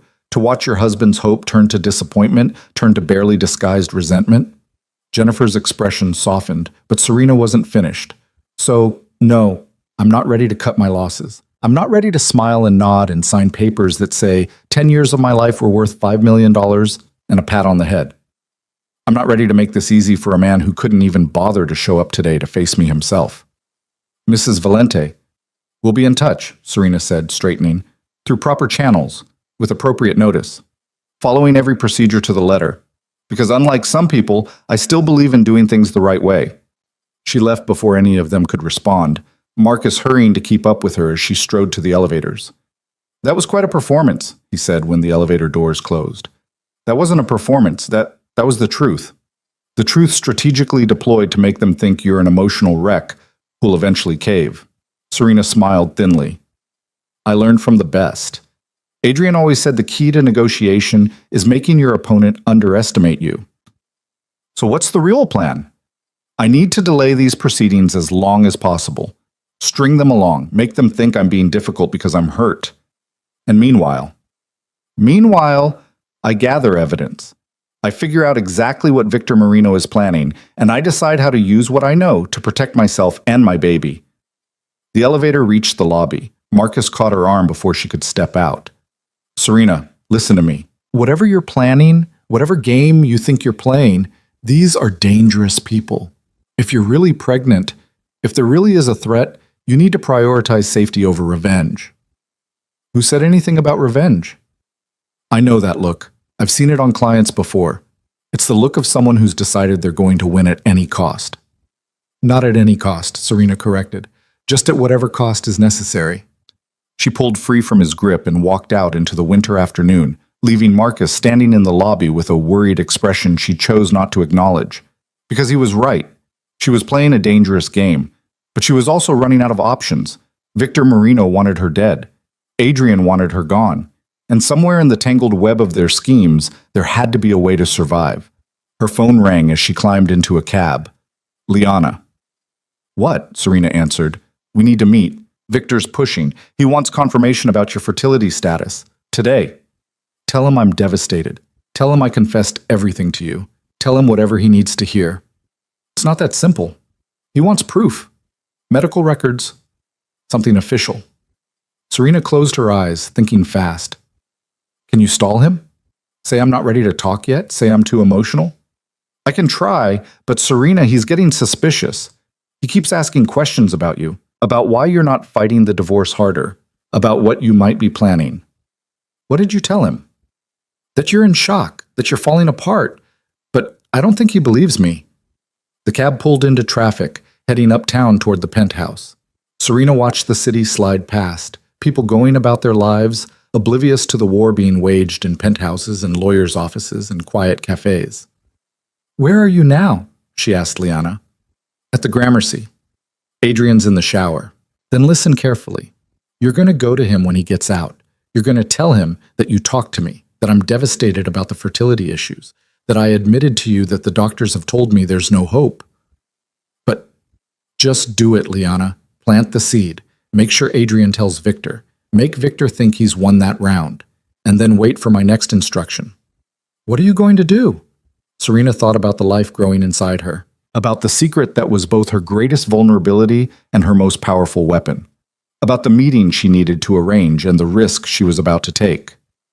I'm going to make sure Victor Marino never sees me coming, she said. She ended the call and leaned forward to give the cab driver a new address. Not the penthouse, not Marcus's office, but a brownstone in Greenwich Village that housed one of the most discreet private investigation firms in New York. If she was going to go to war, she needed intelligence.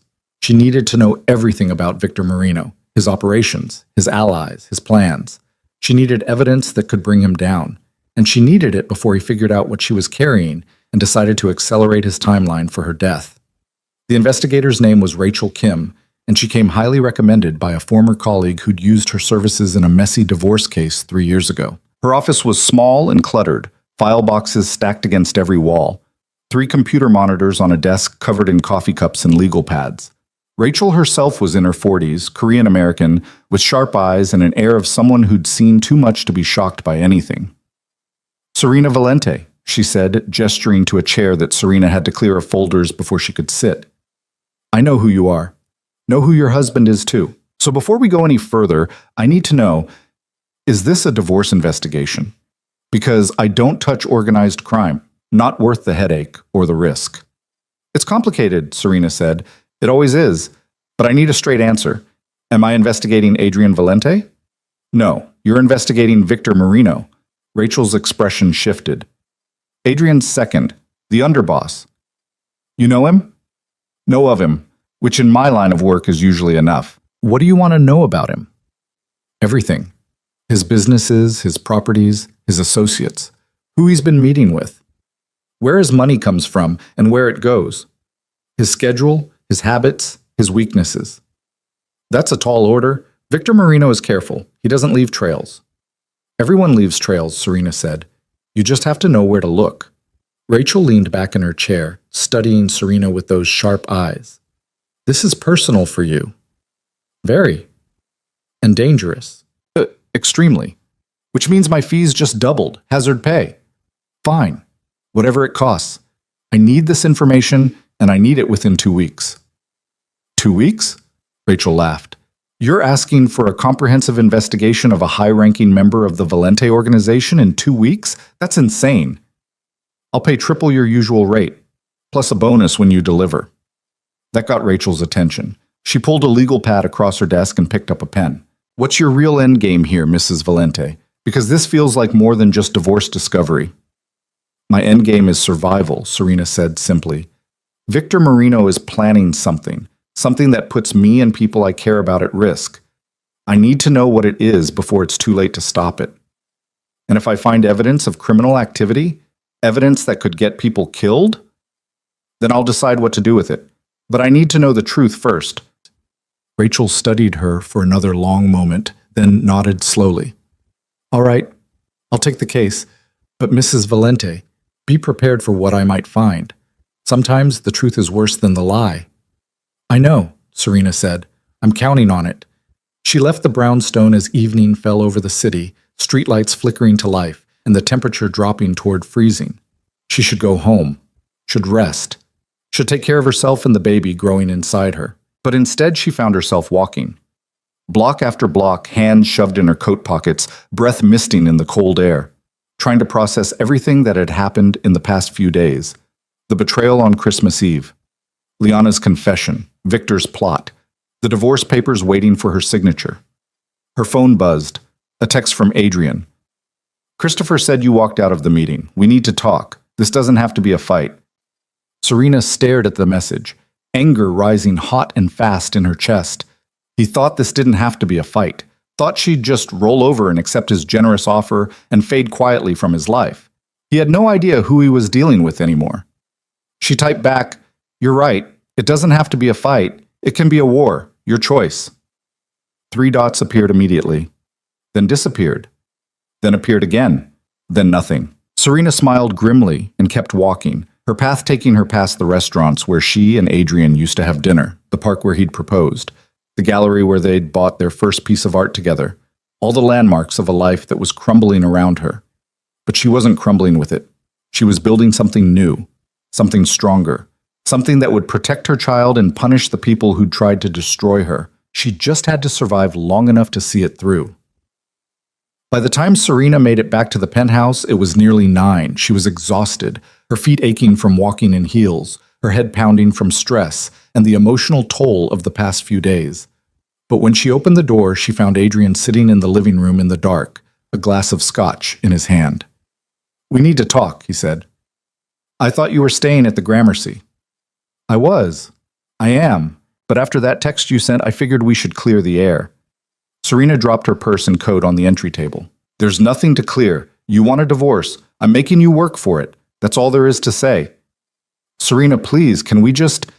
He stood, running a hand through his hair in frustration. Can we just be honest with each other for 5 minutes? No lawyers, no games, no strategy. Just us. There is no us anymore, Adrian. You made that choice when you slept with my sister. I know I hurt you, but this doesn't have to destroy us both. Us both? Serena laughed, the sound bitter even to her own ears. You're not being destroyed. You're getting exactly what you want. A new life with Liana, freedom from a wife who disappointed you, the ability to start over. And what about you? What do you want?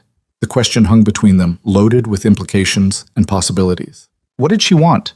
Revenge? Justice? Her marriage back? Her old life restored? Or something else entirely? Something that terrified and exhilarated her in equal measure. I want you to leave, she said finally. I want you to go back to the Gramercy and your new life and leave me alone to figure out mine. I can't do that. Not when you're sending threatening texts and playing games with my lawyers. What's your plan, Serena? What are you trying to accomplish? She met his eyes across the dim room. I'm trying to make sure that when this is over, when you've moved on and forgotten I exist, I still have something left. Some dignity, some control, some sense that I didn't just let you throw me away like I was nothing. Something flickered in Adrian's expression. Regret, maybe, or guilt. But it was gone too quickly to name. You were never nothing, he said quietly. You were everything. For a long time, you were everything. But not anymore. No, not anymore. The honesty of it stole her breath. She'd known it, felt it. But hearing him say it out loud made it real in a way nothing else had. Then go, she whispered. Just go and let me grieve in peace.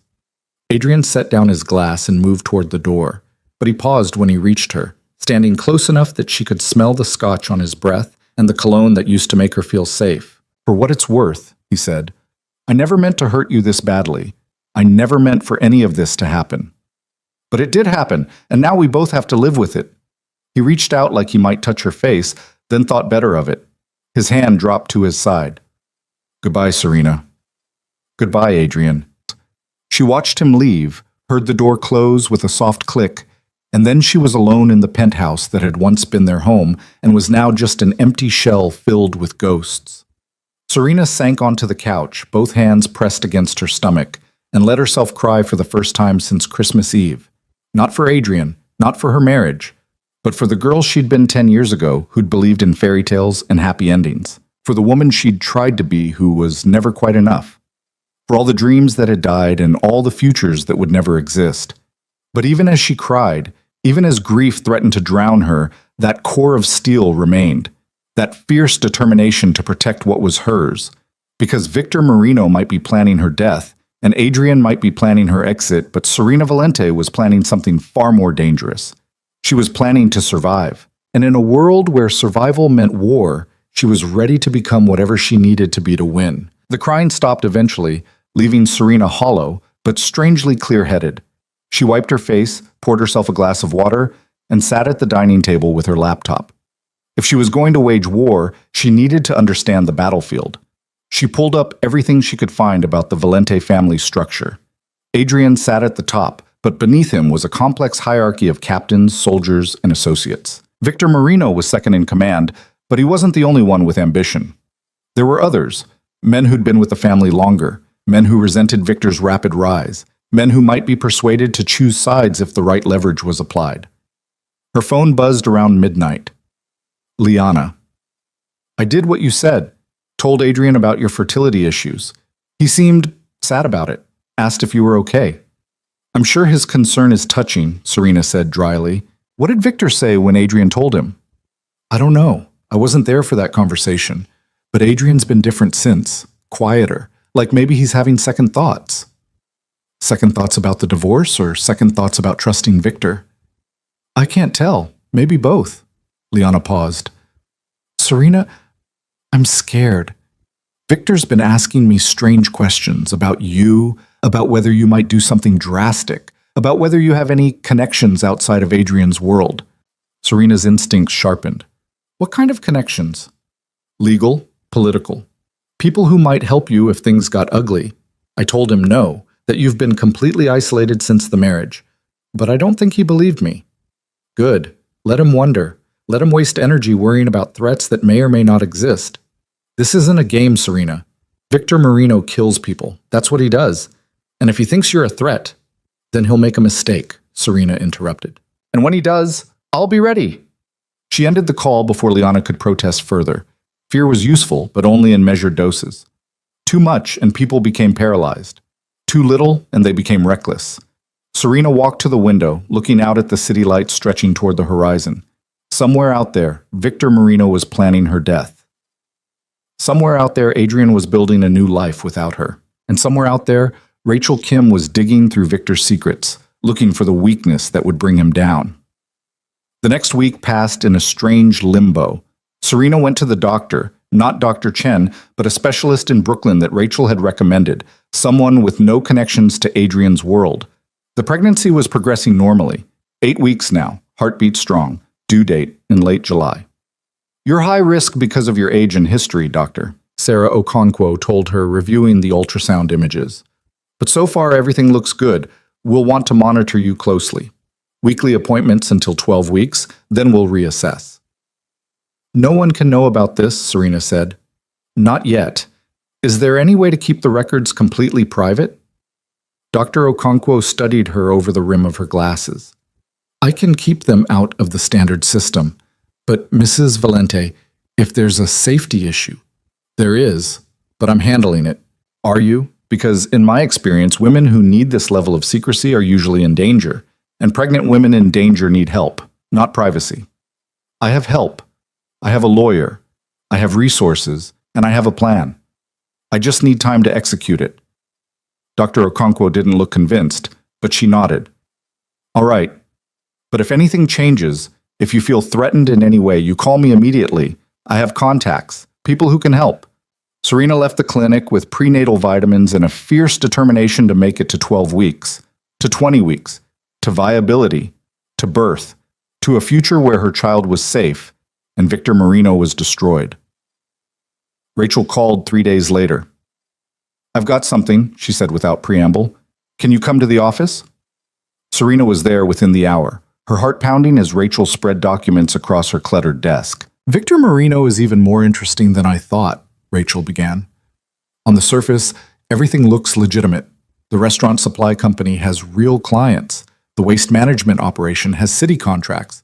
The construction firm is building actual buildings. But underneath?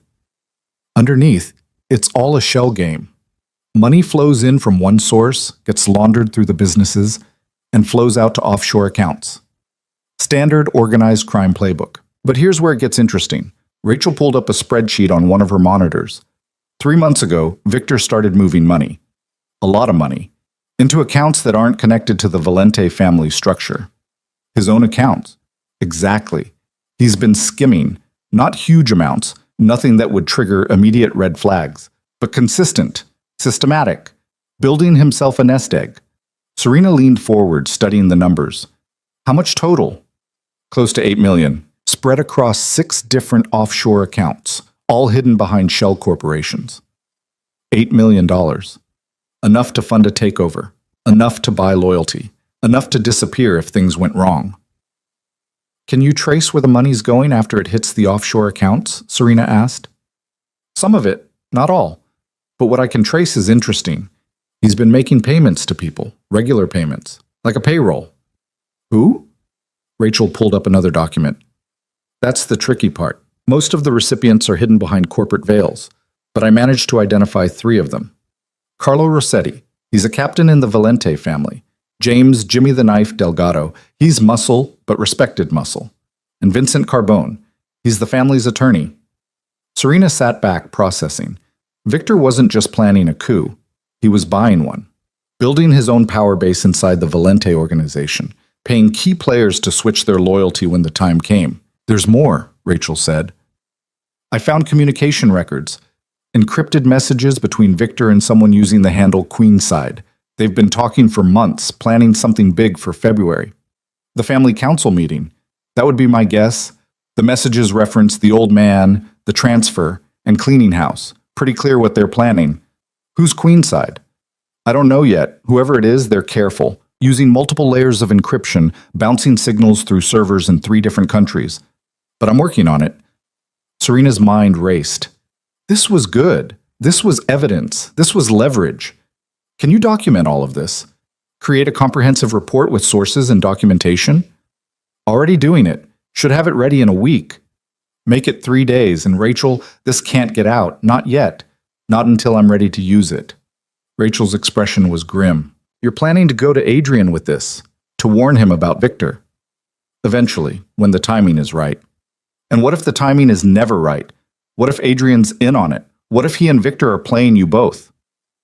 The thought had occurred to Serena, but her instincts, honed by 10 years of reading Adrian's moods and motivations, said no. Adrian might be a bastard, might be a cheater, might be cold and ruthless, but he loved power too much to give it up willingly. If Victor was planning a coup, Adrian was the target, not a co-conspirator. He's not in on it, Serena said, but I need proof before I can bring this to him, proof he can't ignore or explain away. You're putting a lot of faith in a man who's divorcing you. I'm not putting faith in him. I'm putting faith in his self-interest, and his self-interest is staying in power. Rachel shook her head. You're braver than I thought. Or crazier. Hard to tell which. Both, probably, Serena admitted, but I don't have the luxury of being cautious anymore. She left Rachel's office with hope and fear warring in her chest. The evidence was building. The picture was becoming clear, but she still needed more.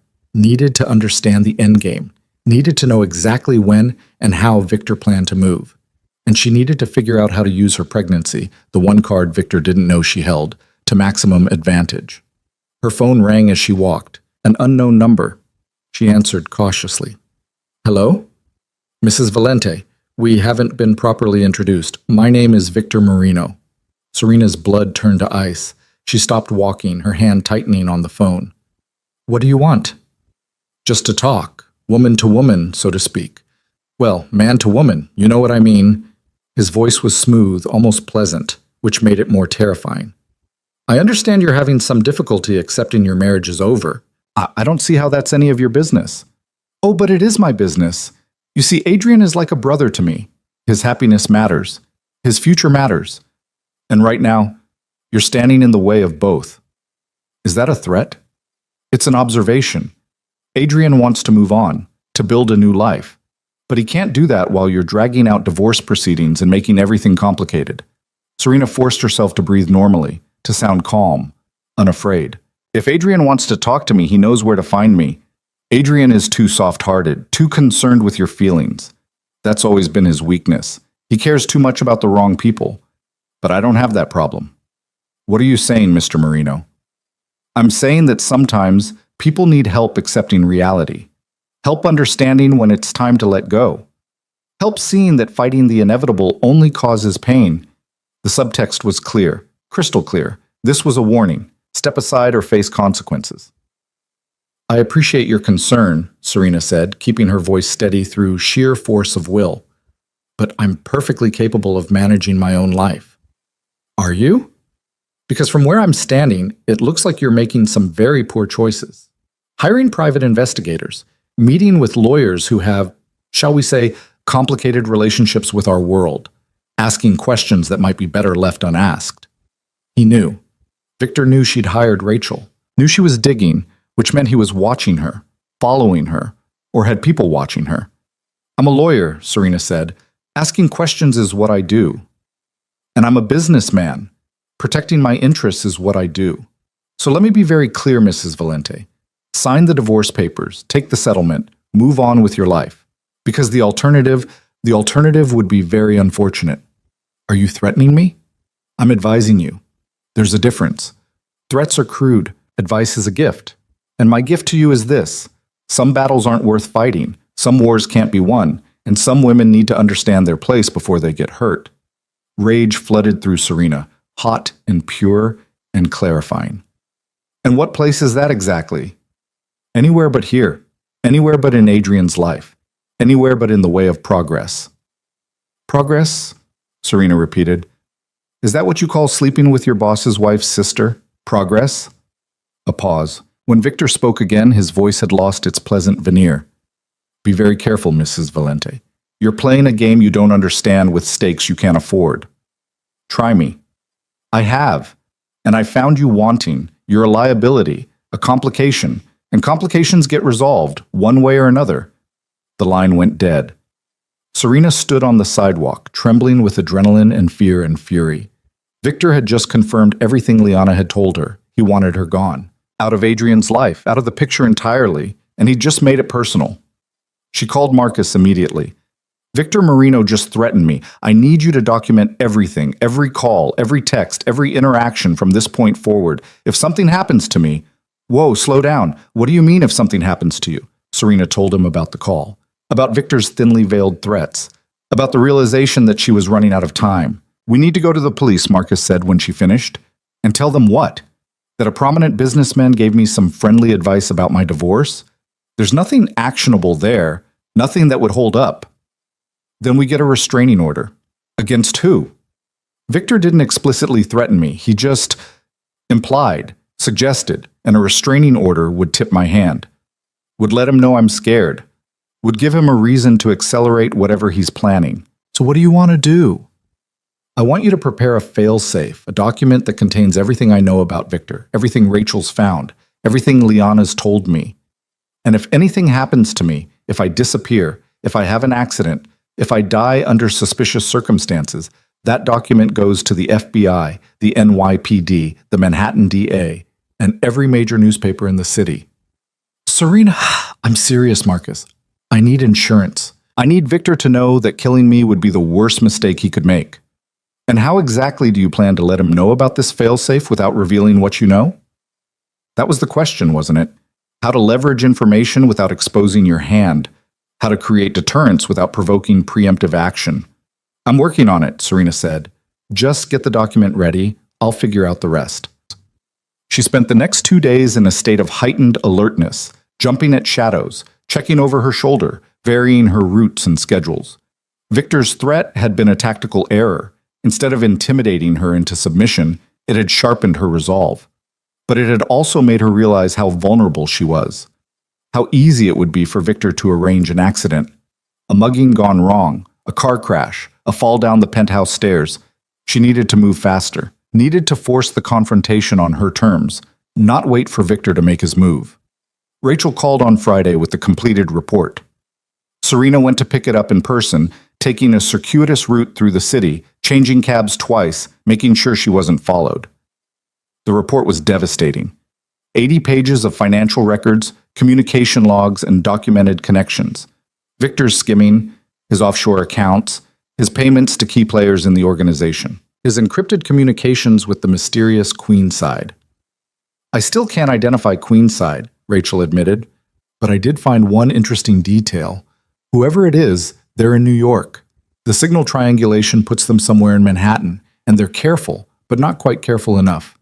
There's a pattern to when they communicate, always during business hours, always on weekdays. My guess? Someone with a day job. Someone who has to work around a schedule. Someone inside the organization, Serena said.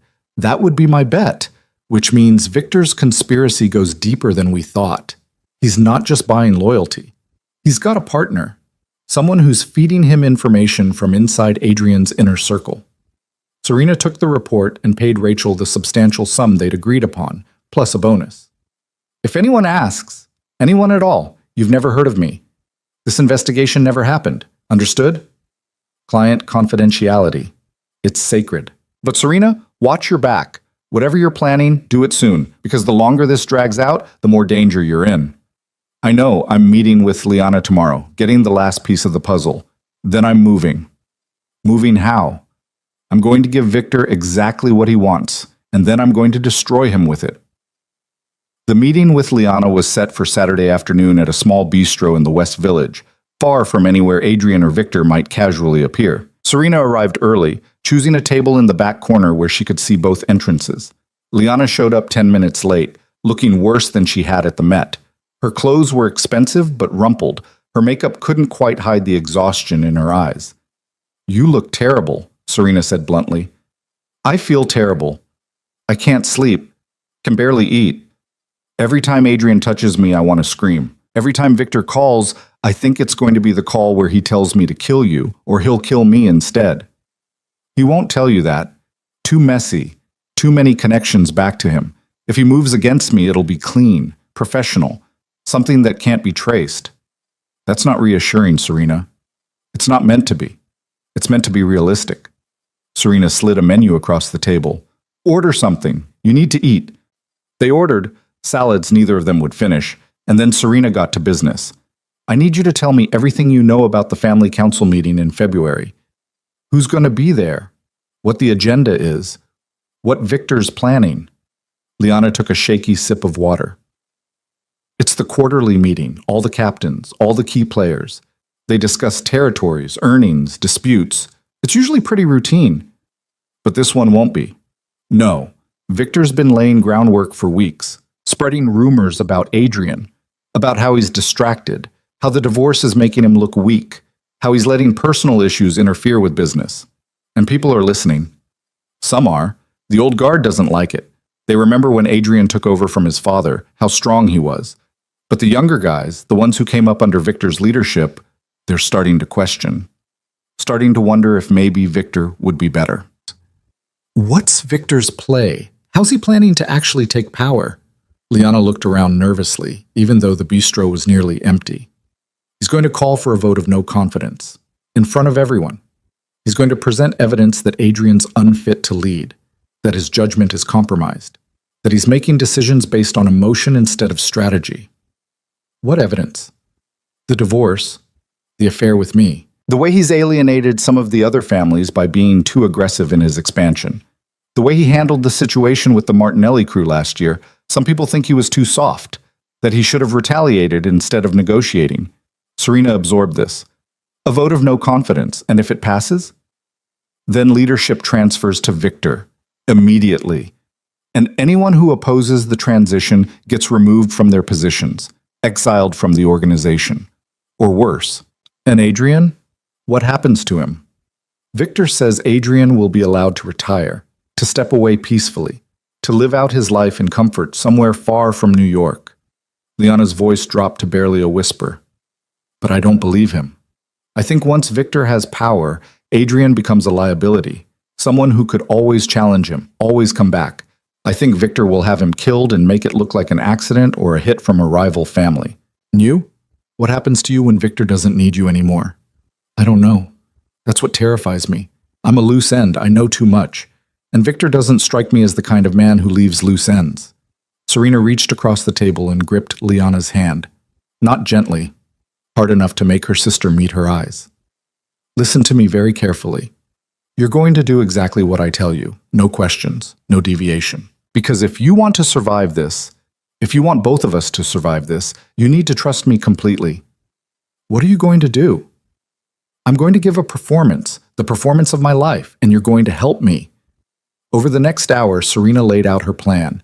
It was risky, potentially disastrous, but it was also the only way she could see to turn Victor's conspiracy against him. You're insane, Liana breathed when Serena finished explaining. This could get us both killed. So could doing nothing. At least this way, we're in control. At least this way, we choose the battlefield. But what if it doesn't work? What if Victor sees through it? Then we improvise, we adapt, we survive. Serena released Liana's hand. But we do this together, as sisters, the way we should have been doing things all along. Liana's eyes filled with tears. I'm sorry. For everything. For Adrian. For the affair. For getting involved with Victor in the first place. I'm so sorry. Save your apologies. We'll deal with our relationship after we've dealt with Victor. Right now, I need you focused. I need you strong. Can you do that? I can try. Trying isn't good enough. I need a yes or a no. Liana wiped her eyes, and for the first time since Christmas Eve, Serena saw something like determination in her sister's face. Yes, I'm in. Tell me what to do. First, you're going to go back to Adrian and tell him I called you. Tell him I'm falling apart. Tell him I've been making wild accusations about Victor, about conspiracy theories, about how I think people are out to get me. Make me sound paranoid, unstable, like the stress of the divorce has broken me. Why? Because when I make my move, I need everyone to think I'm acting out of desperation instead of strategy. I need Victor to underestimate me, and I need Adrian to doubt anything I might tell him. What else? Second, you're going to arrange a meeting between me and Victor, private. Just the three of us, you, me, and him. Tell him I want to negotiate. Tell him I'm ready to sign the divorce papers if he can guarantee my safety. Make it seem like I'm capitulating. He'll never believe it. He'll want to believe it, because it fits his narrative, the weak woman finally accepting reality, finally doing what she's told. And his ego won't let him pass up the chance to gloat. Liana nodded slowly. When? Next week, before the family council meeting. I need this to happen on my timeline, not his. And what happens at this meeting? What's your actual plan? Serena smiled, and it was not a kind expression. I'm going to give Victor exactly what he deserves. But first, I need one more thing from you. What? I need you to find out who Queenside is, who Victor's partner in this conspiracy is, because that's the piece I'm still missing, and I have a feeling it's the piece that changes everything. Liana left the bistro first, heading back to the Gramercy and the life she'd been living as Adrian's mistress. Serena waited 15 minutes, then left in the opposite direction, her mind already running through scenarios and contingencies. This was it, the endgame. Everything she'd been building toward since Christmas Eve when her world had shattered. Victor Marino thought he was so clever, thought he'd orchestrated the perfect coup, thought he'd eliminated every obstacle between himself and power. But he'd made one critical error. He'd underestimated the woman he'd tried to destroy, and Serena Valente was about to teach him exactly how costly that mistake would be. The meeting with Victor was set for Wednesday evening at a private club in Tribeca, the kind of place where membership cost 6 figures and discretion was guaranteed. Liana had done her job perfectly, painting Serena as broken and desperate, ready to accept any terms just to make the nightmare end. Victor had taken the bait. Serena spent the days leading up to the meeting preparing. She met with Marcus to finalize the failsafe documents. She visited Dr. Okonkwo for another ultrasound. 9 weeks now, everything's still progressing normally. She reviewed Rachel's report until she had every detail memorized. And she rehearsed her performance until it was flawless. Because that's what this would be. A performance, the greatest con she'd ever attempted. On Wednesday, she dressed carefully in a dove gray suit that looked expensive but subdued. Minimal jewelry, hair pulled back, makeup that suggested exhaustion barely concealed. She needed to look like a woman at the end of her rope, not a woman planning an ambush. The club was all dark wood and leather, oil paintings of hunting scenes on the walls, the kind of aggressive masculinity that made Serena's skin crawl. A hostess led her to a private room on the second floor where Victor and Liana were already waiting. Victor Marino was in his late 40s, handsome in a cold, predatory way, dark hair going silver at the temples, sharp features, eyes that missed nothing. He stood when Serena entered, all false courtesy. "Mrs. Valente, thank you for coming." "Let's skip the pleasantries," Serena said, taking the chair across from him. "You wanted to talk, so talk." Victor smiled, settling back into his seat. Liana sat beside him, her face carefully neutral, playing her role perfectly. "Your sister tells me you've had a change of heart, that you're ready to be reasonable about the divorce." "I'm ready to stop fighting a battle I can't win," Serena said. "You've made your point. I'm outmatched, outmaneuvered, and out of options, so yes, I'm ready to sign the papers and walk away." "Just like that? After weeks of resistance?" "Just like that. I'm tired, Mr. Marino. Tired of fighting, tired of being afraid, tired of wondering when the other shoe is going to drop. So tell me what you want from me, and let's get this over with." Victor studied her, looking for the trick, the angle. Serena kept her expression defeated, her shoulders slightly slumped, every inch the broken woman he expected. "I want you to sign the divorce agreement by Friday. No more delays, no more lawyer games. I want you to take the settlement and leave New York. Permanently." "Leave New York?" Serena let surprise color her voice. "That wasn't part of the original terms." "Consider it an addendum. Adrian needs a clean break. Having you in the same city, running into you at events or restaurants or society functions, it would be awkward. Better for everyone if you start fresh somewhere else." "And if I refuse?" Victor's smile turned cold. "Then we go back to our previous arrangement, the one where I stop being patient and start being creative. And trust me, Mrs. Valente, you don't want to see my creativity in action." Serena let the silence stretch, as if she were considering. Finally, she nodded slowly. "Fine, I'll leave New York. But I want assurances. I want it in writing that you'll leave me alone. That there won't be any accidents or unfortunate incidents after I'm gone. You have my word. Your word isn't worth much to me. I want documentation. I want—" "You're in no position to make demands," Victor interrupted, his voice hardening. "You take what you're offered and be grateful you're getting out of this alive." There it was. The threat, barely veiled. Serena let fear flicker across her face, let her hands tremble slightly as she clasped them in her lap. "All right," she whispered. "All right. I'll sign. I'll leave.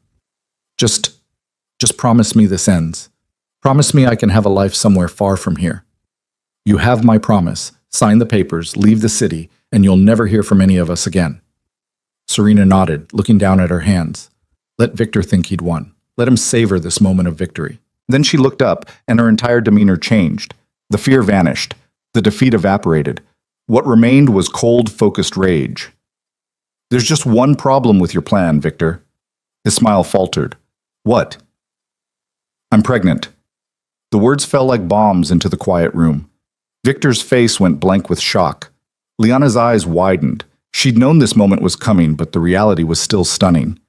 "You're lying," Victor said, but his voice lacked conviction. Serena pulled an envelope from her purse and slid it across the table. "Ultrasound photos, dated, verified, 9 weeks along, due in July. Adrian's child. The heir you were so certain would never exist." Victor snatched up the envelope, pulling out the images. His hands shook slightly as he studied them. "This changes nothing," he said, but Serena could hear the panic creeping into his voice. "It changes everything. The prenup has specific provisions for children, generous provisions. Adrian won't divorce me now. Can't divorce me. Not without looking like a monster who abandoned his pregnant wife. And you know what that means, don't you, Victor?" "What?" "It means your entire plan collapses. No divorce, no distracted, grief-stricken Adrian, no vote of no confidence at the family council meeting, because Adrian Valente, ruthless crime boss, might cheat on his wife. But he'd never abandon his unborn child. Not when that child represents everything he's been trying to achieve for years." Victor's face had gone pale. "You manipulative bitch." "I learned from the best." Serena leaned forward. "But here's the really interesting part. Want to know how I figured out your plan? Want to know how I learned about the vote, the conspiracy, the money you've been skimming?" "Serena," Liana started, fear in her voice. "It's all right," Serena said, not taking her eyes off Victor. "He needs to hear this. Needs to understand exactly how thoroughly he's lost." She pulled out her phone and set it on the table. On the screen was a recording app, the red light blinking, recording their entire conversation. "You've been so focused on me, on Adrian, on your grand scheme to take over the Valente family, that you forgot to watch your own back. You trusted people you shouldn't have. You made payments that could be traced. You had communications that could be decrypted. And most critically, you threatened the wrong woman." Victor lunged across the table, grabbing for the phone. But Serena was faster, snatching it back and standing. "That's just a copy," she said calmly. "The original, along with 80 pages of financial records documenting your embezzlement, your conspiracy, and your plans to kill me and overthrow Adrian, is currently in the possession of my attorney, with instructions to deliver it to the FBI, the NYPD, and every major newspaper in New York if anything happens to me." "You have no idea what you're doing," Victor hissed. "You have no idea who you're dealing with." "I know exactly who I'm dealing with. A middle management criminal who got too ambitious, who thought he could outsmart everyone, who made the fatal mistake of underestimating his opponent." Victor turned to Liana. "You. You told her everything. You betrayed me." "She blackmailed me," Liana said, her voice shaking but holding firm. "She's my sister. What did you expect?" "I expected loyalty. I expected—" Victor stopped, his hand moving toward his jacket. "I wouldn't," Serena said quietly. "We're in a private club with security cameras in every hallway. You pull a weapon, you use it on me, and you'll never make it out of the building. Is that really how you want this to end?" Victor's hand froze. For a long moment, the three of them stood in tense silence, the weight of everything unsaid pressing down like a physical force. "What do you want?" Victor finally asked. "I want you to withdraw from the conspiracy. I want you to cancel whatever you had planned for the family council meeting. And I want you to disappear, retire, resign your position, leave New York and never come back." "And if I don't?" "Then I go to Adrian with everything, every document, every recording, every piece of evidence Rachel Kim compiled, and I let him deal with you the way he deals with traitors in his organization." Serena's voice hardened. "You know how that ends, Victor. You've ordered those endings yourself." Victor's jaw clenched. "He'll never believe you. He'll think you're lying to get back at him for the affair." "Will he? When I show him proof of the $8 million you've stolen? When I show him the payments you've made to buy loyalty? When I play him recordings of you threatening his wife and unborn child?" Serena shook her head. "You're done, Victor. The only question is whether you go quietly or whether I destroy you publicly. You'd be signing your own death warrant. The organization doesn't forgive betrayal. I'm not betraying anyone. I'm protecting my family, my husband, my child, and I'm removing a cancer that would have destroyed everything Adrian built." She paused. "Make your choice, exile or execution. But make it now." Victor looked between Serena and Liana, calculating odds, weighing options. Serena could see the moment he realized he'd lost, could see the moment his arrogance crumbled into survival instinct. Fine, he said through gritted teeth. I'll leave, I'll resign, I'll disappear. Not good enough. I want it in writing, a formal resignation letter to Adrian, effective immediately, citing personal reasons. No mentions of our conversation. No threats. No implications. Just a clean exit. And the evidence?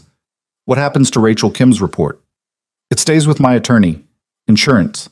If you ever come back to New York, if you ever threaten me or my family, if you ever contact Adrian or Liana or anyone connected to us, that report goes public.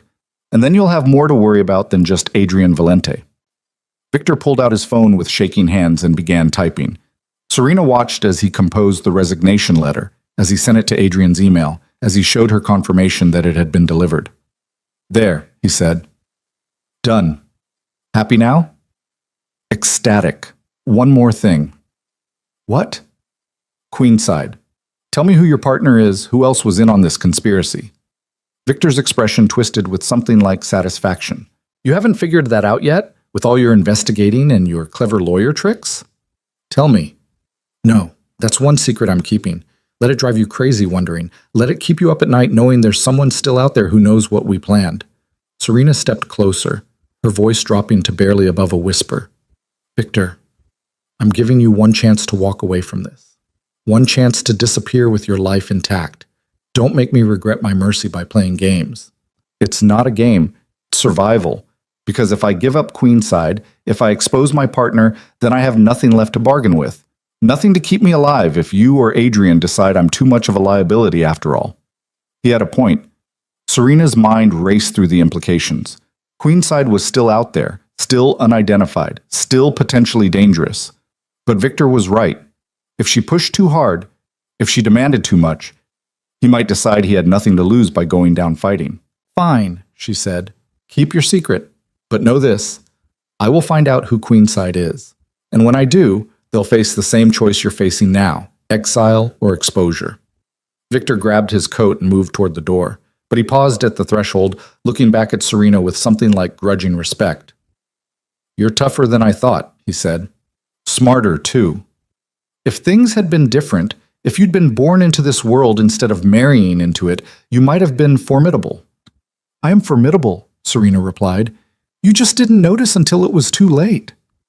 Then he was gone, footsteps echoing down the hallway, leaving Serena and Liana alone in the private room.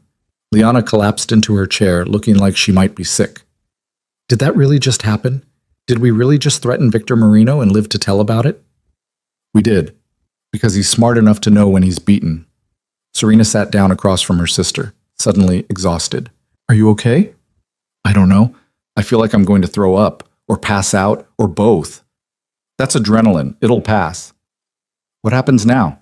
Do I go back to Adrian? Do I keep pretending? Serena looked at her sister, really looked at her, for the first time since Christmas Eve without the filter of anger and betrayal. That depends, she said slowly. Are you in love with him? Really in love? Or was it all just part of Victor's manipulation? Liana's eyes filled with tears. I don't know anymore. Maybe in the beginning it was just survival. But somewhere along the way, he's kind to me, Serena. He listens when I talk. He makes me feel like I matter. He made me feel that way too, once. I know, and I hate myself for it, for taking something that was yours, for hurting you, for... Stop! Serena held up a hand. We don't have time for guilt and apologies right now. We can deal with our relationship later. Right now, I need to know if you can keep acting. If you can continue the affair until I'm ready to reveal my pregnancy to Adrian. Why? Why delay? You have leverage now. You could tell him tonight. Because I need to control the narrative. Need to make sure Adrian learns about the baby from me in the right context at the right moment. If I tell him now, while he's still with you, while the divorce is still pending, it becomes messy, complicated. But if I wait until after Victor is gone, until after the family council meeting, until after the immediate crisis is resolved, then I can tell him on my terms. And what about me? What happens to me in your grand plan? That depends on what you want. Do you want Adrian, really want him, or do you want to be free of all this? Liana wiped at her tears. I want to not be terrified all the time. I want to sleep through the night. I want to make my own choices instead of having them forced on me by men with guns and money and power. Then walk away. End the affair. Tell Adrian you can't do this anymore. Tell him whatever you need to tell him. But get out, Liana. Get out before you're in so deep you can't find your way back. And you? What about you and Adrian? Serena touched her stomach, feeling the life growing there. Adrian and I are bound together now, by this child, by 10 years of history, by the fact that, like it or not, we're stronger together than apart. I don't know if we'll ever get back what we lost. But I do know that my baby needs a father, needs the protection and legacy that comes with being Adrian Valente's heir, so I'll do whatever it takes to make that happen. Even if it means forgiving him?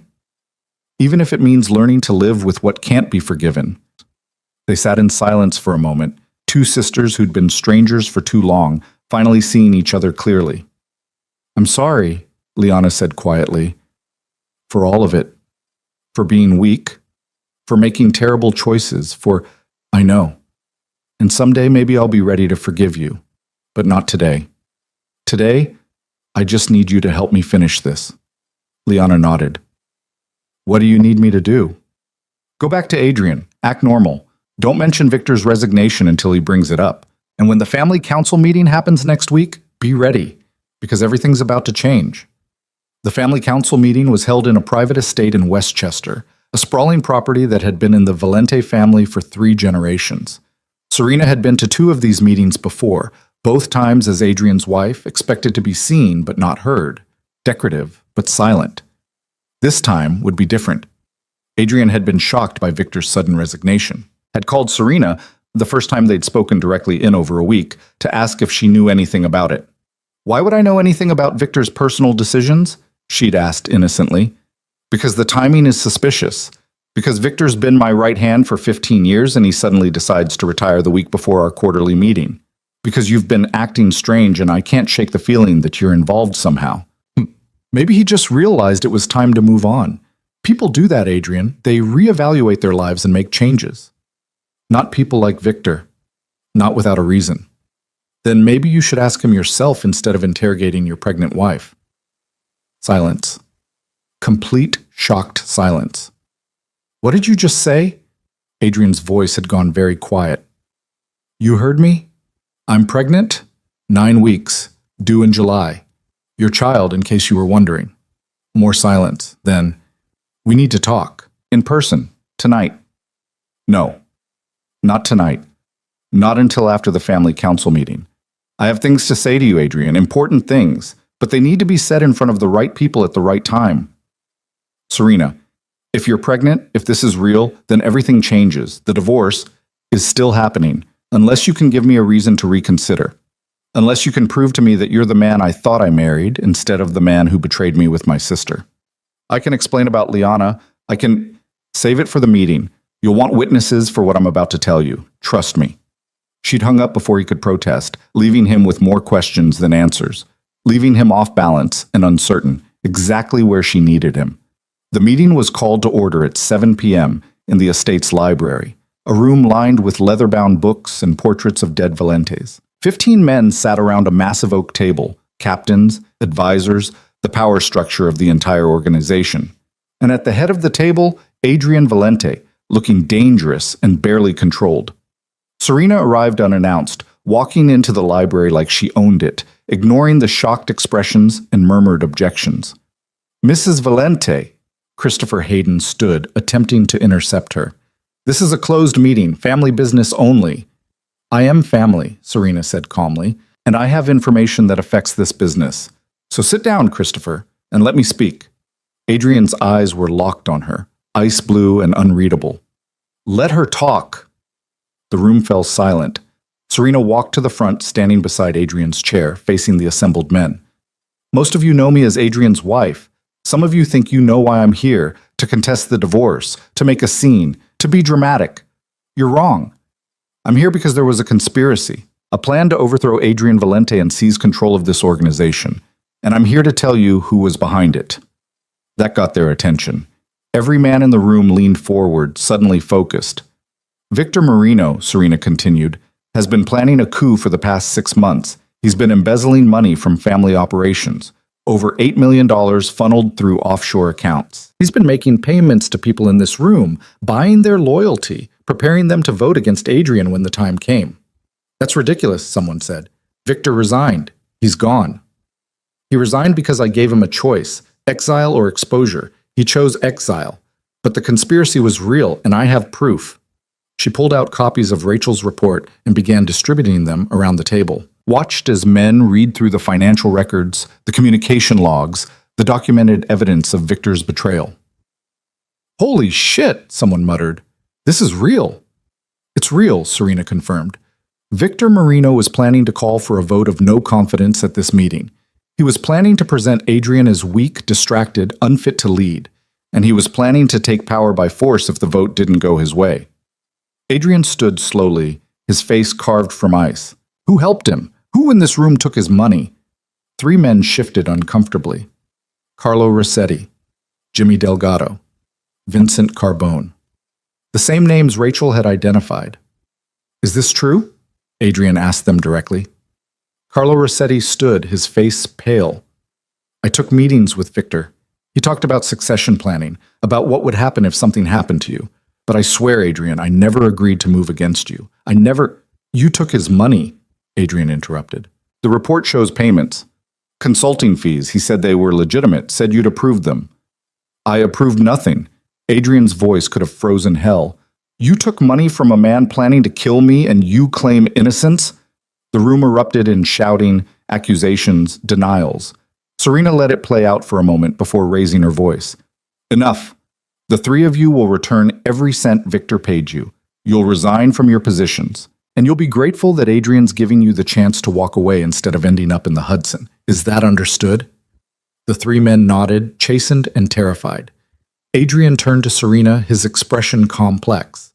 How did you find all this? I hired a private investigator. I followed the money. I did what you've always said I was good at. I found the truth. Serena met his eyes. And I did it because despite everything, despite the affair and the betrayal and the divorce papers, you're still my husband, still the father of my child. And I wasn't going to let Victor Marino destroy you without a fight.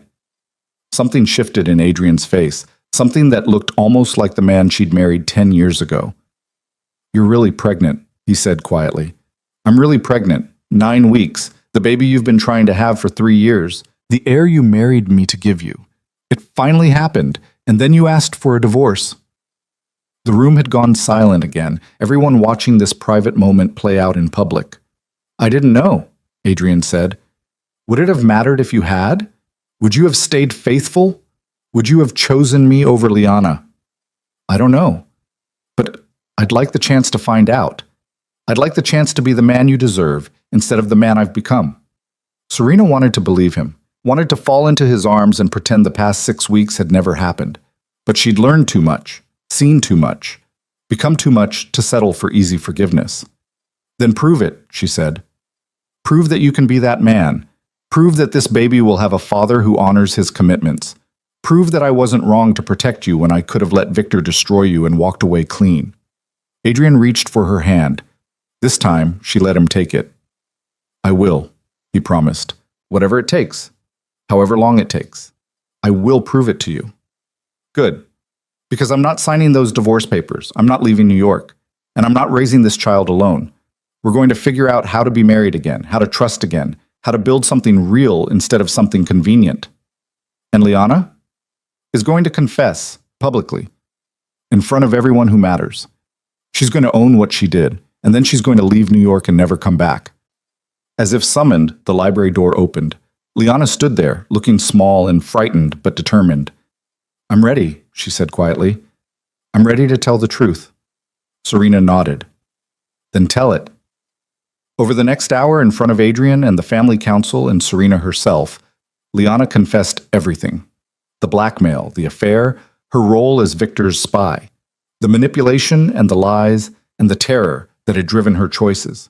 I'm not asking for forgiveness, she finished, tears streaming down her face. I don't deserve it. I'm just asking for the chance to leave, to start over somewhere far from here, to never hurt anyone in this family again.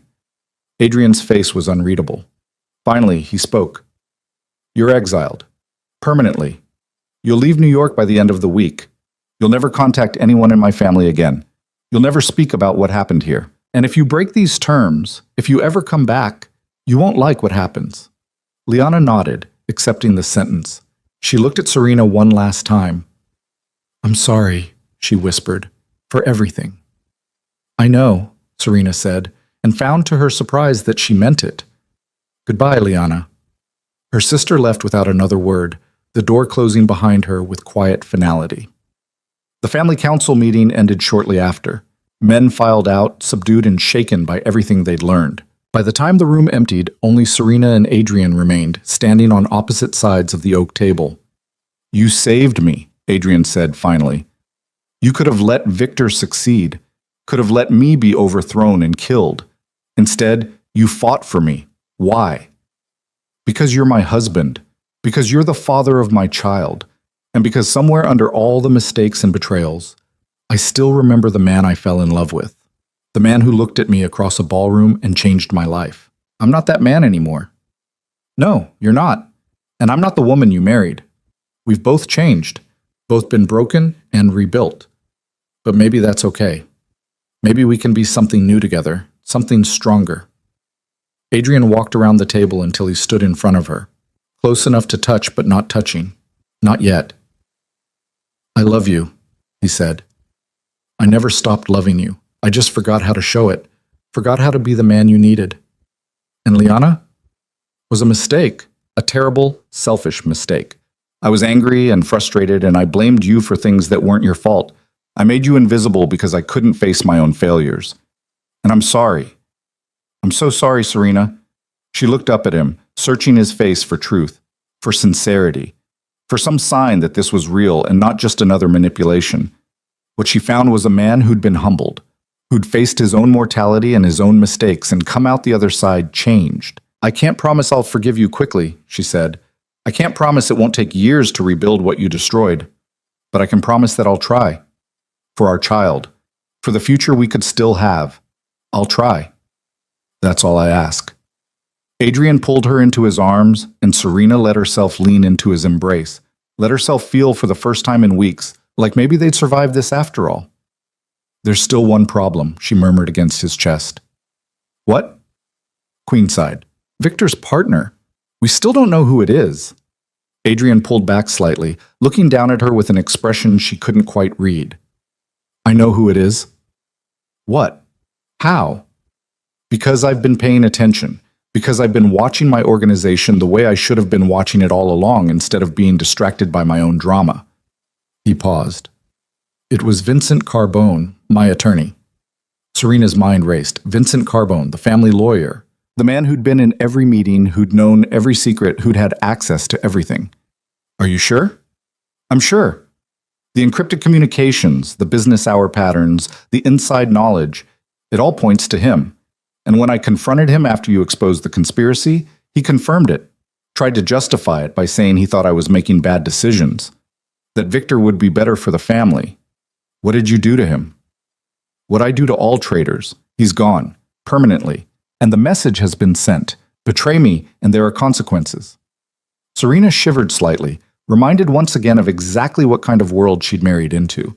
But she didn't pull away, didn't flinch, because this was her world now too, and she'd proven she could navigate it, could even dominate it when necessary. "So it's over," she said. "The conspiracy is finished. Victor is gone. The traitors are dealt with. We can move forward." "We can move forward," Adrian agreed. "But there's one more thing we need to address." "What?" He dropped to one knee in front of her, still holding her hands, looking up with an expression of complete vulnerability. "Marry me again," he said. "Not a courthouse wedding this time, a real wedding, in front of everyone who matters. Let me prove to the world that you're my wife, my partner, my equal. Let me show you that I mean every promise I'm making." Serena looked down at him, this powerful, dangerous man kneeling before her, and felt something inside her chest crack open. Not breaking, opening, making room for possibility. "Ask me again in a year," she said softly, "when the baby is born, when we've had time to rebuild, when I know for certain that this is real, and not just guilt or obligation or fear of being alone." "A year," Adrian repeated, standing and pulling her close again. "I can wait a year. I can wait however long it takes." "Good. Because I'm not making this easy for you. You're going to have to earn me back. Earn us back. One day at a time. I wouldn't expect anything less. They stood together in the quiet library, holding each other. Two people who'd been to hell and back, contemplating a future that was uncertain, but possible. 1 year later, Serena stood in front of a mirror in her parents' estate. The same estate where everything had started to unravel on that terrible Christmas Eve. But now, in late summer sunshine, everything felt different, felt possible. She was wearing ivory, not white, that ship had sailed. A simple, elegant dress that accommodated her post-pregnancy figure. Her hair was loose around her shoulders, the way Adrian liked it. And in her arms was the reason for all of this. The reason she'd fought and survived and refused to quit. Matteo Adrian Valente. 6 weeks old. Perfect in every way. You ready? Her mother asked, adjusting Serena's veil. I'm ready. The ceremony was small. Just family and the few friends who'd stuck by her through everything. Marcus was there, looking pleased with himself for helping orchestrate her survival. Rachel Kim had sent a gift with a note that just said, "Congratulations, you earned this." And at the front of the room, waiting with an expression of joy and nervousness and love, was Adrian. He'd kept every promise. Spent the year proving himself. Gone to therapy, actual therapy, which was almost unheard of in his world. Stepped back from some of his more violent operations. Started transforming parts of the family business into legitimate enterprises. Created a foundation in Matteo's name to help women and children escaping domestic violence. He'd become, slowly and with great effort, the man Serena had always believed he could be. The ceremony was brief. New vows, spoken with weight and meaning and the knowledge of exactly what they were promising. To love and honor and cherish. To protect and support and choose each other every day, despite the scars and the history and the knowledge of how badly they could hurt each other. When Adrian kissed her, when he held his son for the first time as a married man, Serena felt something she hadn't felt in over a year. Hope. Not the naive hope of her first wedding, but something harder. Something that had been tested and survived. Something real. I love you, Adrian whispered, Matteo sleeping peacefully between them. I love both of you, and I'm going to spend the rest of my life making sure you never regret giving me this second chance. You better, Serena replied, because I didn't claw my way through hell to settle for anything less than everything. He laughed, and it was the sound of relief and joy and a man who knew exactly how lucky he was. Later, at the reception, as Serena danced with her husband while her mother held her sleeping son, she caught sight of her reflection in the ballroom windows. She looked different than she had a year ago, stronger, fiercer, more herself than she'd ever been. She'd lost so much, her naivety, her illusions, her sister, the simple belief that love was enough. But she'd gained more, gained strength and cunning, and the knowledge that she could survive anything, that she could fight battles and win wars and protect what mattered most. Her phone buzzed in her clutch, a text from an unknown number. Congratulations on the wedding and on your victory. You earned both. V. Victor. Still alive, still watching from whatever exile he'd chosen, still acknowledging in his way that she'd beaten him. Serena deleted the message without responding. Victor Marino was the past. A ghost. A reminder of how close she'd come to losing everything, but she hadn't lost. She'd won. And as Adrian spun her across the dance floor, as their son slept peacefully in her mother's arms, as their future stretched out before them full of possibility and second chances, Serena Valente knew one thing with absolute certainty. She would never be invisible again, never be underestimated, never be the weak link that men like Victor Marino could exploit. She was a mother now, a wife who'd earned her place through blood and cunning and sheer force of will, a woman who'd stared down death and conspiracy and betrayal and emerged victorious. And in a world ruled by loyalty and fear and power, she'd proven the most dangerous truth of all. Hell hath no fury like a mother protecting her child. The music swelled, the lights glittered, and Serena smiled, not the careful, composed smile she'd worn for so many years, but a real smile, fierce and free and full of the knowledge that she'd not just survived her darkest moment, she'd conquered it.